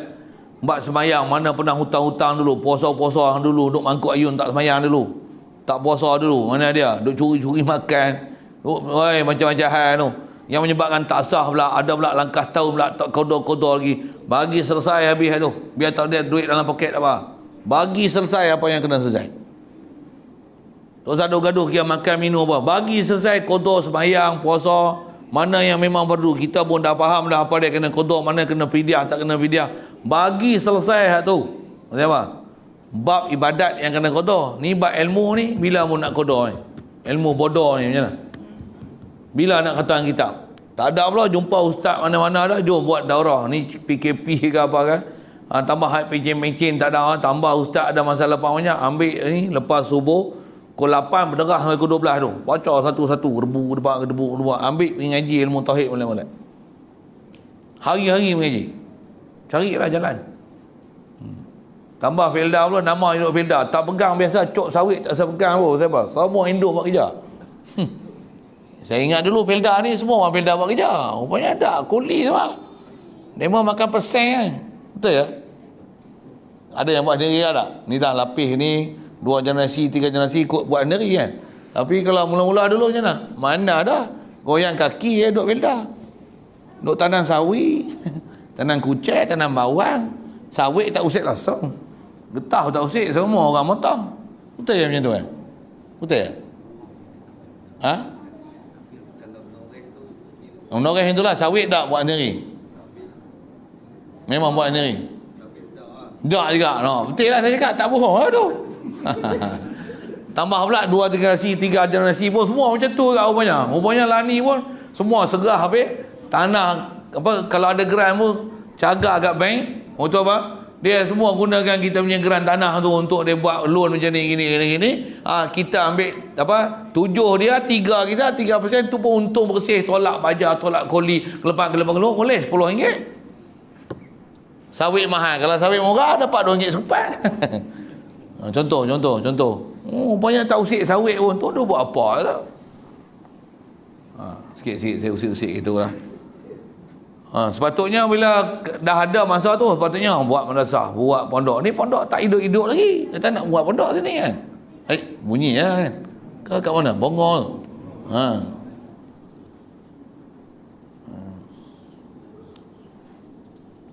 Dia bukan bongol ya. Setiap kampung tu maksudnya ada pondok.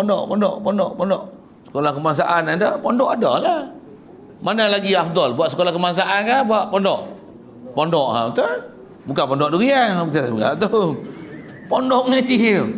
Bila tak ada anak murid, tak ada guru macam mana? Pergi cari guru. Waktu ada anak-anak muda kita ni, hantar dia mau pergi jadi guru. Bagi hak cerdik-cerdik lah yang boleh jadi guru. Jangan hak bodoh-bodoh tu, mak ganja pergi hantar pondok. Bila nak jadi tok guru?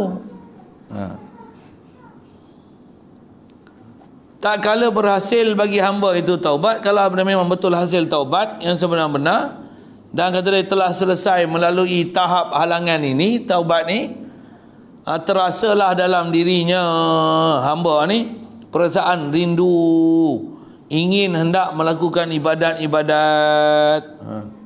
Tapi kalau nak buat ibadat tapi Allah tak kenal, tipu kat tu, kena tipu. Elok. Tambah pula pergi ambil tarikat, bai'ah zikir-zikir, tapi ilmu tauhid tak kerti. Jaga-jaga tu. Tubuh kena kecing kat tu.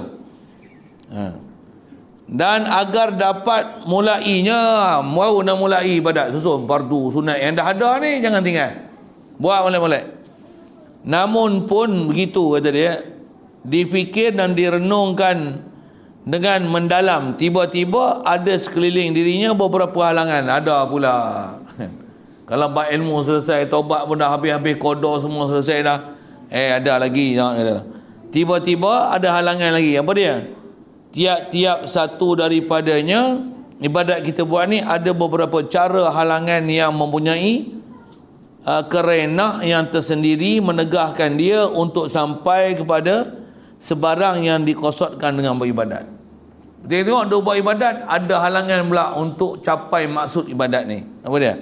Seterusnya ia berfikir lagi dengan sehabis-habisnya, mendalam tak kala itu, jelaslah kepadanya ada 4 perkara yang menjadi punca halangan yang besar.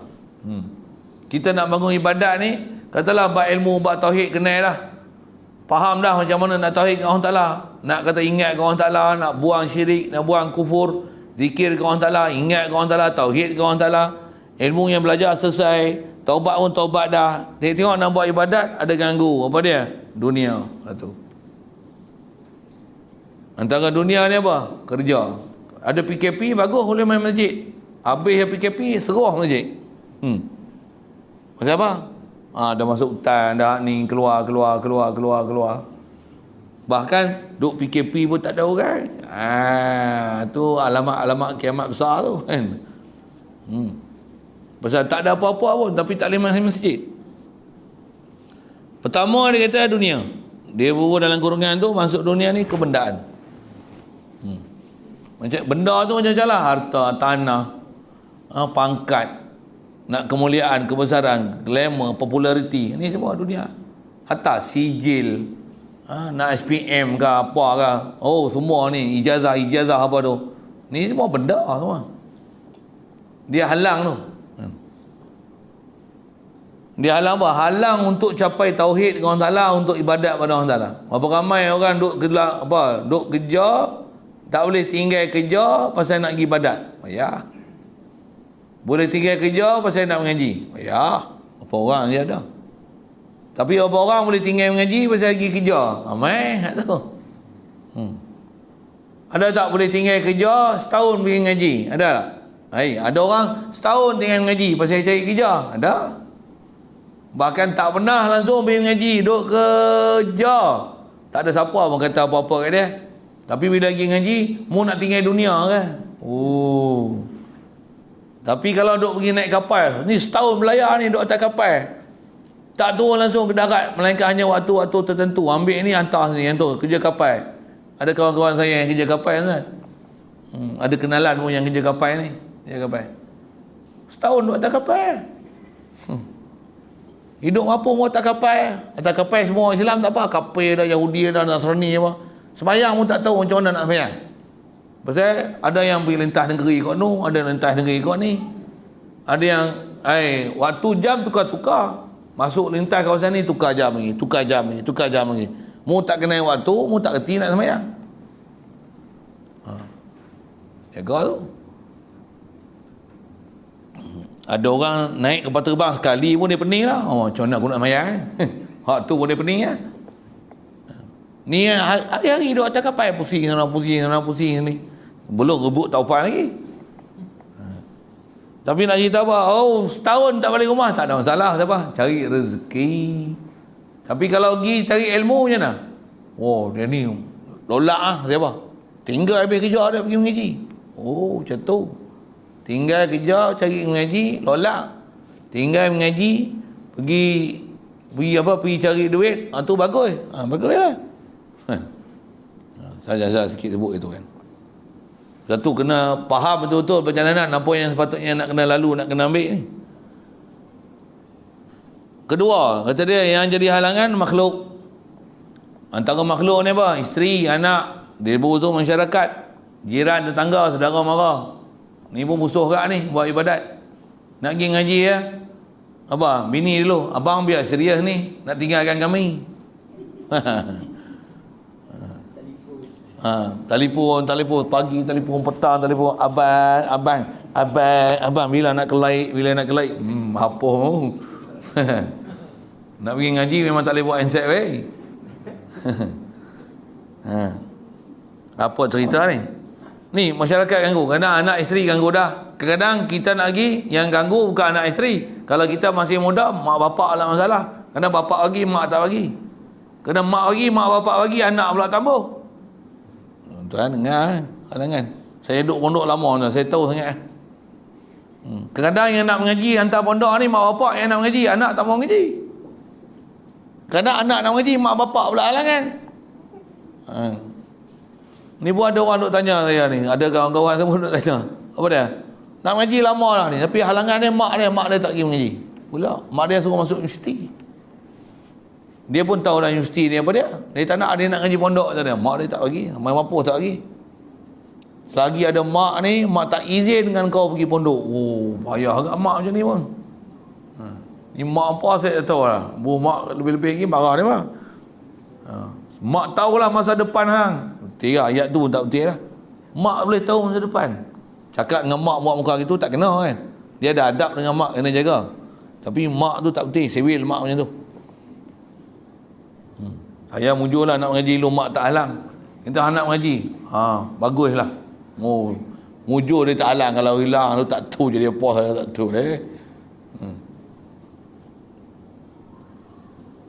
Makhluk. Kadang mak bagus, bapak bagus, anak pun bagus mengaji. Masyarakat pula. Engkau nak bagi anak engkau jadi apa? Makan pasir. Jadi tok imam cukup ke pendapatan akan datang? Belum bisa sedekah ke orang. Dia orang pun kena tahu juga ilmu teknologi. Ajar matematik, sains, apa-apa. Yang bodoh agama, bodoh tauhid, tak sibuk dia ajar. Dia pula tolong risau lah. Tengok budak semua duk ngampai Quran, duk belajar tauhid. Saya nak tawar diri, nak ajar matematik ke budak pondok. Hang tu kena pergi ngaji tauhid. Bukan hang tawar diri ngajar matematik budak pondok. Saya pelik budak pondok tak mau ngaji matematik. Kami pelik hang tak mau ngaji tauhid. Itu. Kasar sikit lah saya sebut tu kan. Ada orang dia faham itu. Dia rasa macam apa yang dia ada tu benda besar. Padahal tak ada apa lah. Matematik ni yalah, takat tu kira ayam tu yang tu. Tu je lah matematik. Besar sangat kan matematik? Besar sangat kan sains? Oh gitu kan. Bukan nak maksudnya nak tolak langsung tu, tak. Tapi besar sangat kan tu. Yang besar ni akidah Nabi kita Muhammad SAW. Semua Nabi Rasul datang ni la ilaha illallah. Mengerti ke la ilaha illallah tu? Cerita tak? Nabi sebab dia mengerti kan? Sikit lah bahasa-bahasa itu pasal saya nak sebut tu, nak kata nak masuk jalan ibadat, bab ilmu ada, bab ibadat halangan ni. Kalau nak mengaji pun halangan ni, nak taubat pun ni juga halangan dia. Ni lah halangan dia. Dunia, makhluk, masyarakat, jiran tetangga, adik-beradik, kawan kerabat. Ni kadang-kadang nak buat kahwin mudah-mudah je, akad nikah apa kenuri sikit-sikit boleh lah. Yang betul mu kahwin janda ke yang tak buat kenuri? Kahwin janda. Mu kena tangkap basah kan sampai tak buat kenduri langsung ni. Tangkap basah pula dah. Kahwin cowboy ni. Gimana? Tak ada kenduri kata, ni asing laki perempuan. Tu pun dia mau pelik lah. Ini asing-asing ni. Tak romantik lah. Takkan kita main keluarga, bini makan kau ni, tok laki makan kau ni. Kena mu. Orang tak faham syariat ni tu. Dia duduk gena-gena tu. Kalau orang ngerti macam mana? Mu lah gena. Tak faham syariat ke? Kat rumah mu tak apalah mu makan sekali setelah dengan dia mu. Gena tak saling-saling tak tajuk pengantin dengan kami. Pengantin untuk suami, bukan untuk mu. Mu gaduh nak tengok pengantin mu apa?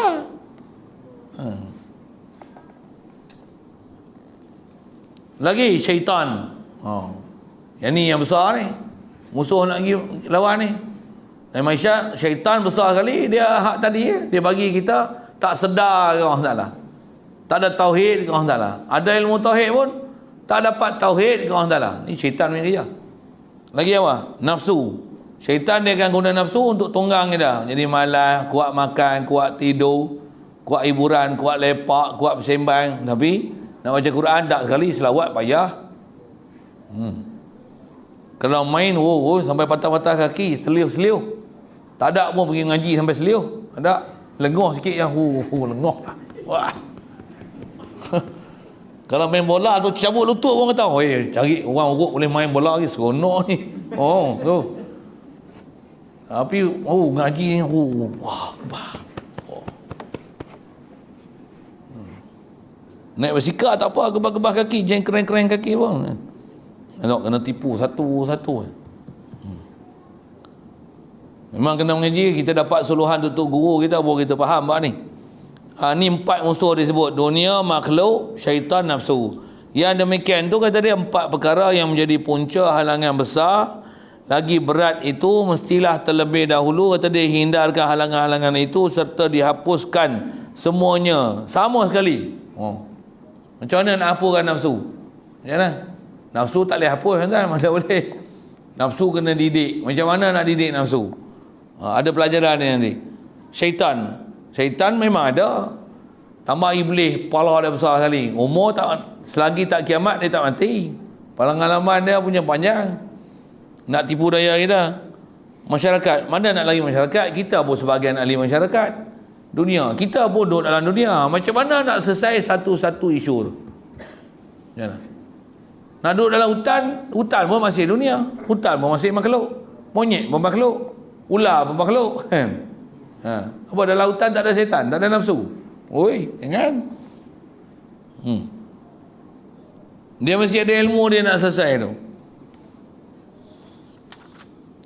Sebaliknya, jika tidaklah dihapuskan, maksudnya diselesaikan 4 halangan ni, tentulah tidak dapat tercapai tujuan untuk melakukan ibadat. Memang tak boleh. Jadi apa ilmu dia nak pergi selesai tu? Di sinilah dia, hamba ni akan beradab pula dengan beberapa kesukaran halangan. Dari itu berkehendaklah pula kepada mengatasi kesukaran halangan-halangan 4 ni dengan 4 perkara jua, iaitu lucutkan hati daripada haloba kepada dunia. Ni ubat lah. Disebut sekali lalu lah kan?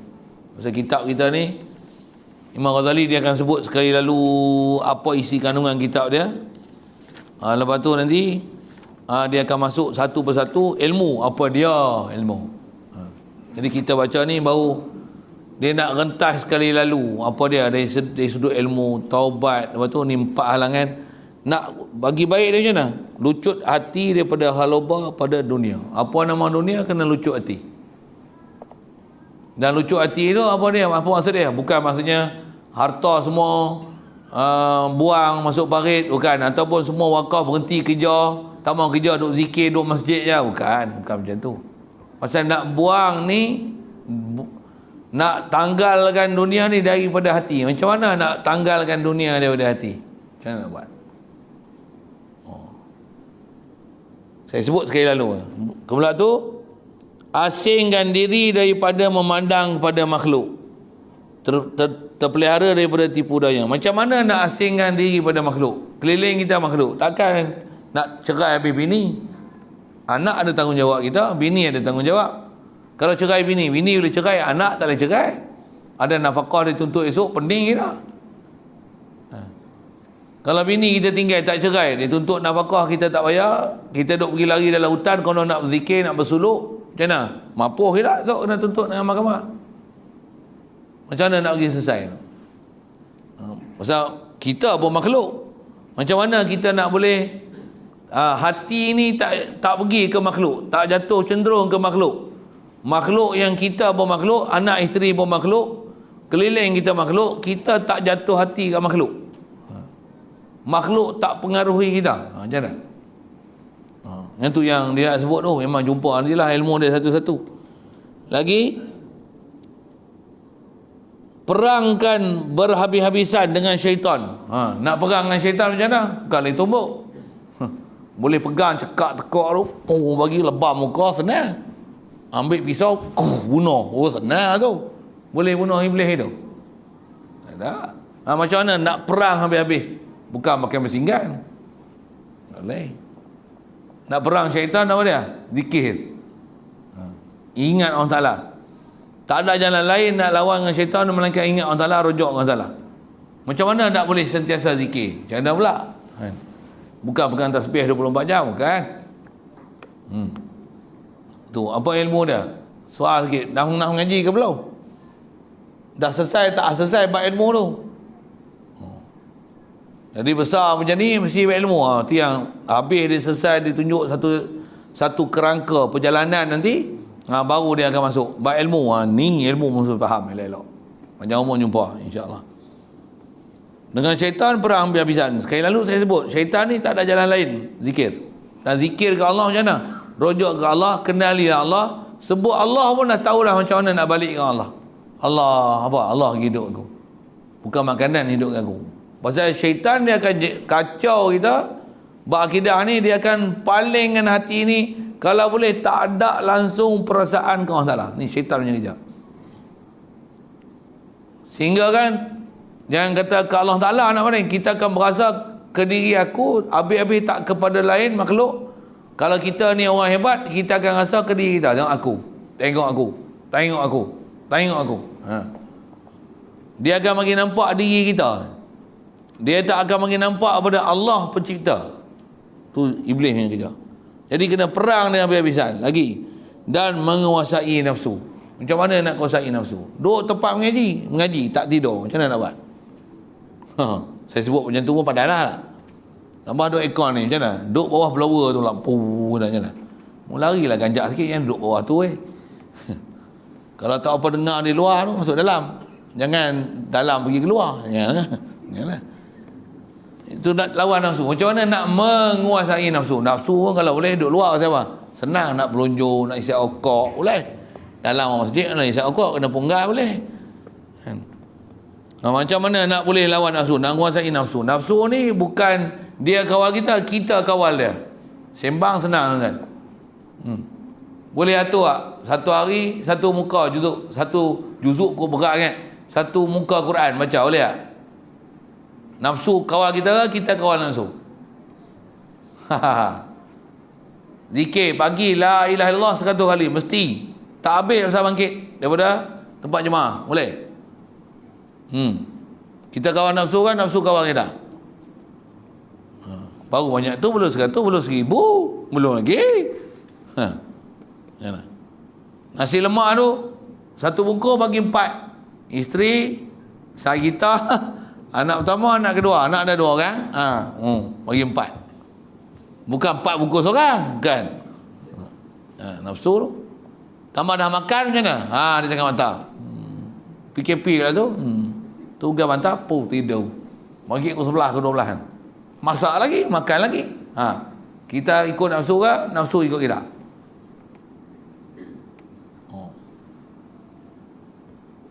Kalau puasa pula, puasa lagi dah lembek lah. Lembek tidur lah. Nafsu lagi tidur. Patutnya bila puasa tak makan, cegah lah. Lembek pula tak makan. Macam mana? Akidah macam mana? Tuan-tuan, satu duduk bawah pentadbiran Tok Guru cukup biasa. Dia tak cakap banyak, dia susun dengan kita, dia bagi ikut je peraturan dia. Mudah-mudahan Allah Ta'ala mudahkan kita tu. Adapun tentang nafsu itu adalah tersangat sukar. Jumpa nanti kat situ insya-Allah. Sambung kita muka surat 21. Ini saya baca seorang lah. Pasal bab tu kena cerita tentang tu sikit. Lagi baca tu dia lajak, dia tak pandang itu. Ada tempat yang kena baca laju, saya suruh firmankan orang lain baca.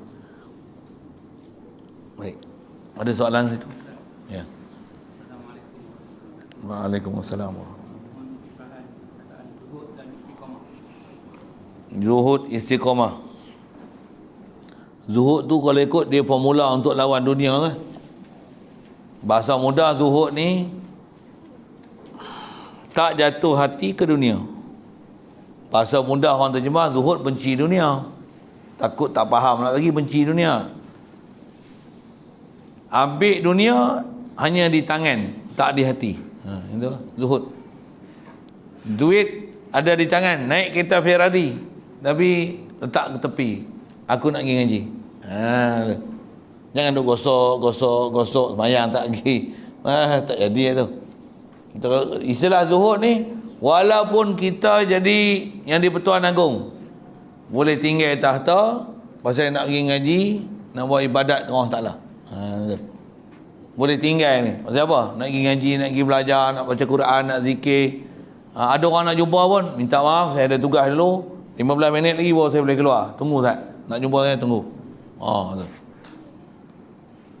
Kalau ada orang gedik-gedik apa nak sebut? Tu bahasa mudah itulah. Zuhud ni, kita ambil dunia bukan untuk dunia. Ambil dunia untuk guna dunia, untuk pergi ke Allah Ta'ala. Sekali lalu saya sebut itulah. Nak zuhud. Tu pun ada pelajaran besar tu, macam mana nak jadi zuhud. Bukan zuhud ni miskin papa kedana zuhud. Tak. Berapa ramai orang duit tak ada, tapi dalam hati ni, kalau aku boleh jadi jutawan, kalau aku boleh jadi hartawan. Ni hati. Kalau aku ada kereta besar, kalau aku boleh mengajar. Dia punya semangat tu. Lain tu. Jadi dia punya haloba tu, mulut ngagang luas walaupun tak ada. Tak sepertinya zuhud ni tak ada harta. Nabi Sulaiman zuhud. Jin pun dia kuasai. Tak ada hati sikit pun kat jin. La ilaha illallah. Kuda dia beribu-ribu ekor, sehat-sehat, segak-segak, untuk kegunaan dia, tentera dia apa. Ada satu hari dia duduk sibuk tengok kuda, pasal terpesona sikit lah gitu, pasal kuda-kuda yang segak. Dalam tu dia tauhid ke Allah Ta'ala, tak lupa Allah yang bagi jadi surga ni segak. Tapi menyibukkan dia daripada waktu yang sepatutnya dia kena bersolat, dia kena berzikir khas, tawajuh ke Allah Ta'ala. Dia sembelih kuda dia, hak dia jatuh hati dia. Fatafiqa masham bisuqi wal a'naq. Sebut dalam Quran tu. Sebut apa? Macam mana zuhudnya Nabi Allah Sulaiman dalam keadaan dunia dia perintah. Memang ada pelajaran besar tu. Pasal berbab macam ni memang ada bab dia, banyak orang jumpalah, saya sebut sekali lalu itu. Zuhud. Istiqamah ni bahasa mudah nak cuma apa? Istiqamah, nak sebut je lah bahasa Melayu dah kan. Apa dia istiqamah? Bahasa putih sikit, keep it up. Betul ya, keep it up. Tak tahu. Orang Persia, sorry ya. Tak faham bahasa Inggeris kot. Keep it up. Teruskan. Apa benda kita dah buat benda baik tu, teruskan. Istiqamah. Istiqamah zikir, istiqamah baca Quran, istiqamah mengaji, ibadat, sembahyang fardu. Keep it up. Maksudnya keep it up. Teruskan. Keep it on. Teruskan. Ala tul, halu majarra. Tu bahasa Arab. Apa istiqamah ni? Kekalkan buat. Jangan paling belakang untuk berundur daripada setiap taat yang telah terlaksana. Apa-apa bahasa seumpama tu. Dah main jemaah, dah main mengaji, dah duduk depan. Istiqamah duduk depan, jangan duduk belakang. Dah main sembahyang jemaah, jangan duduk tinggal pergi sembahyang seorang-seorang. Janganlah. Dah boleh beli kitab, bawa kitab. Dah boleh baca kitab, pegang kitab. Dah boleh mengaji, pastikan tak tinggal mengaji. Tu istiqamah. Pasal istiqamah ni lawan dia hangat-hangat teh ayam. Dan istiqamah ni kena ada satu prinsip. Tambah pula benda yang memang disuruh oleh Allah Ta'ala. Dia memang kena istiqamah, tak boleh hangat-hangat teh ayam. Setahun, lepas tu tinggal pula. Tak ada. Namanya hangat-hangat teh ayam ni. Tambah pula beli kitab. Pakat beli habis, tak cukup kitab, minta lagi. Lepas tu tengok ada 2-3 orang yang pegang kitab. Pergi mana kitab ni? Tak istiqamah. Sorry lah, siapa dia saya tak tahu lah. Kenal nasi tu. Dia beli kitab perhiasan bini baca kat rumah kot, pasal tengok live dia hafal lah kan. Yang tu tak ada, saya dah bawa lagi. Ini tempat putih saya bawa. Itu sekali lalu istiqamah lain.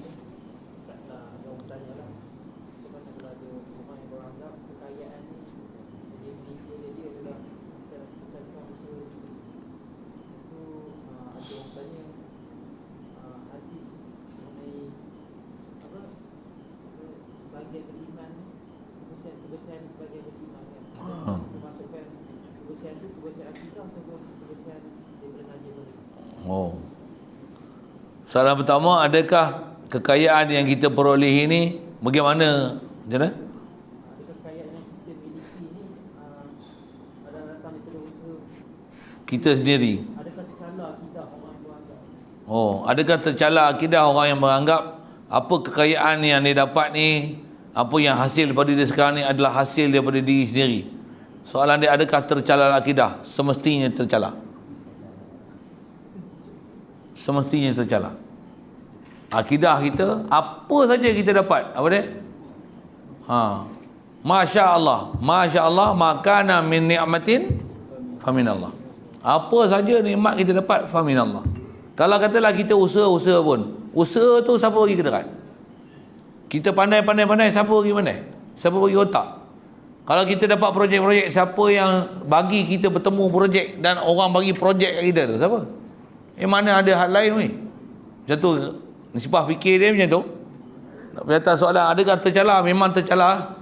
Pasal kaedah kita, Rasulullah sallallahu alaihi wasallam sendiri, dia ni seabdul makhluk Allah Ta'ala bagi jadi, dia tak pernah rasa dia hebat. Bayang tak?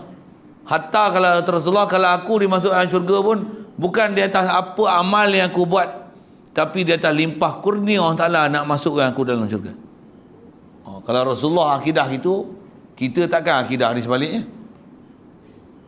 Dia orang kata, oh yang tu ibadat Ustaz, yang ni ke ibadat, ni dunia ni. Dunia sama. Kalau pasal kaedah kita, apa saja kurniaan yang Allah Ta'ala beri, wajib ke Allah Ta'ala lah yang kita kena rasa di hati. Tiada siapa lain yang boleh memberi, melainkan hanya daripada Allah Ta'ala dia sendiri. Orang lain tak campur langsung. Satu duk rasa daripada kita, keupayaan kita. Orang macam ni, kalau istilah sebut dalam Quran, cerita yang mengaku diri sendiri sampai minta keluar zakat dia tak mau bayar, dia ada potensi untuk jadi Qarun. Ui, kasar sikit lah ayat tu kan. Pasal Qarun ni bila Nabi Musa minta zakat, dia kata apa? Inilah hasil kerja yang telah aku buat. Engkau senang-senang nak minta duit daripada aku, zakat konon. Tu ayat yang disebut. Itu akibat dia nanti dia akan langgar syariat lah. Dia akan rasa semata-mata daripada diri dia akan jadi kedekut dan bakhil. Nauzubillah. Jadi atas soalan adakah tercela? Ya, tercela.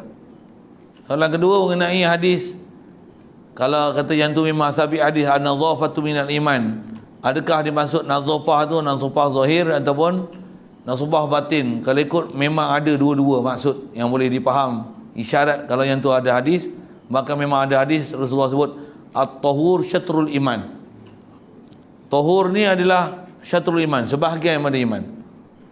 Lafaz an-nadhafatu minal iman, lafaz tu mungkin ada bahas ulama itu adakah dia betul-betul riwayat macam tu, tapi maksud yang seumpama tu betul. Maksudnya memang bersih ni sebahagian daripada ciri-ciri keimanan, semestinya ada ciri bersih zahir, mesti bersih batin. Dua-dua yang ada. Pasal orang yang bersih zahir tak sempurna, zahir dia bersih, kalau batin dia tak bersih, untuk buang di hati dia selain daripada Allah Ta'ala. Macam mana isteri, dia tak ada dalam hati dia selain daripada suami dia. Jejaka handsome macam mana sekalipun, suami perut boroi, inilah suamiku, korban aku, khidmat aku untuk dia lah. Walaupun yang ni Shah Rukh Khan pikat aku, go to hell ayu, this is my husband, sacrifice my life for him, this is my husband. Kita sekalipun katalah mai datang macam-macam hebat macam mana, la ilaha illallah, raditu billahi rabbah, redha aku sebagai Tuhan, apa dia beri aku cukup. Aku takkan berpatah hati tengok ni hebat, pangkat, harta benda macam ni, populariti, glamour, selebriti. La ilaha illallah, ma fi qalbi ghairullah. Dia punya prinsip mesti macam tu. Jadi tu tahur hati. Hati dah bersih, mestilah syariat zahir mesti patuh lah. Mesti ikut SOP syarak. Cuma bersih tu macam-macam huraian lah sebut ulama. Bersih tu, bersih dari sudut najis tak najis. Nak faham najis tu pun suku kena mengaji kan. Sanitizer tu najis tak najis, kena ngaji elok-elok. Kalau orang yang memang bersih, dia tengok pun nak pegang sanitizer tu, pasal ada tuhmah najis dia. Banyak saya cerita tu. Kalau orang faham iman, dia akan belajar satu-satu macam mana nak bersih zahir, nak bersih batin. Dua-dua kena berhati, dua-dua kena belajar. Mudah-mudahan ni mudah oleh Allah Taala untuk kita pergi belajar bab-bab tu. Amin. Lain? Bismillahirrahmanirrahim. Allahumma nawwir qulubana min nuri hidayatika. Kama nawwartal arda min nuri syamsika wa dan abadan. Birahmatika ya arhamar rahimin warzuqna fahman nabiyyin wa hifzal mursalin wa ilhamal malaikatil muqarrabin wa sallim tasliman ala jami'il anbiya'i wal mursalin walhamdulillah. Assalamualaikum warahmatullahi wabarakatuh.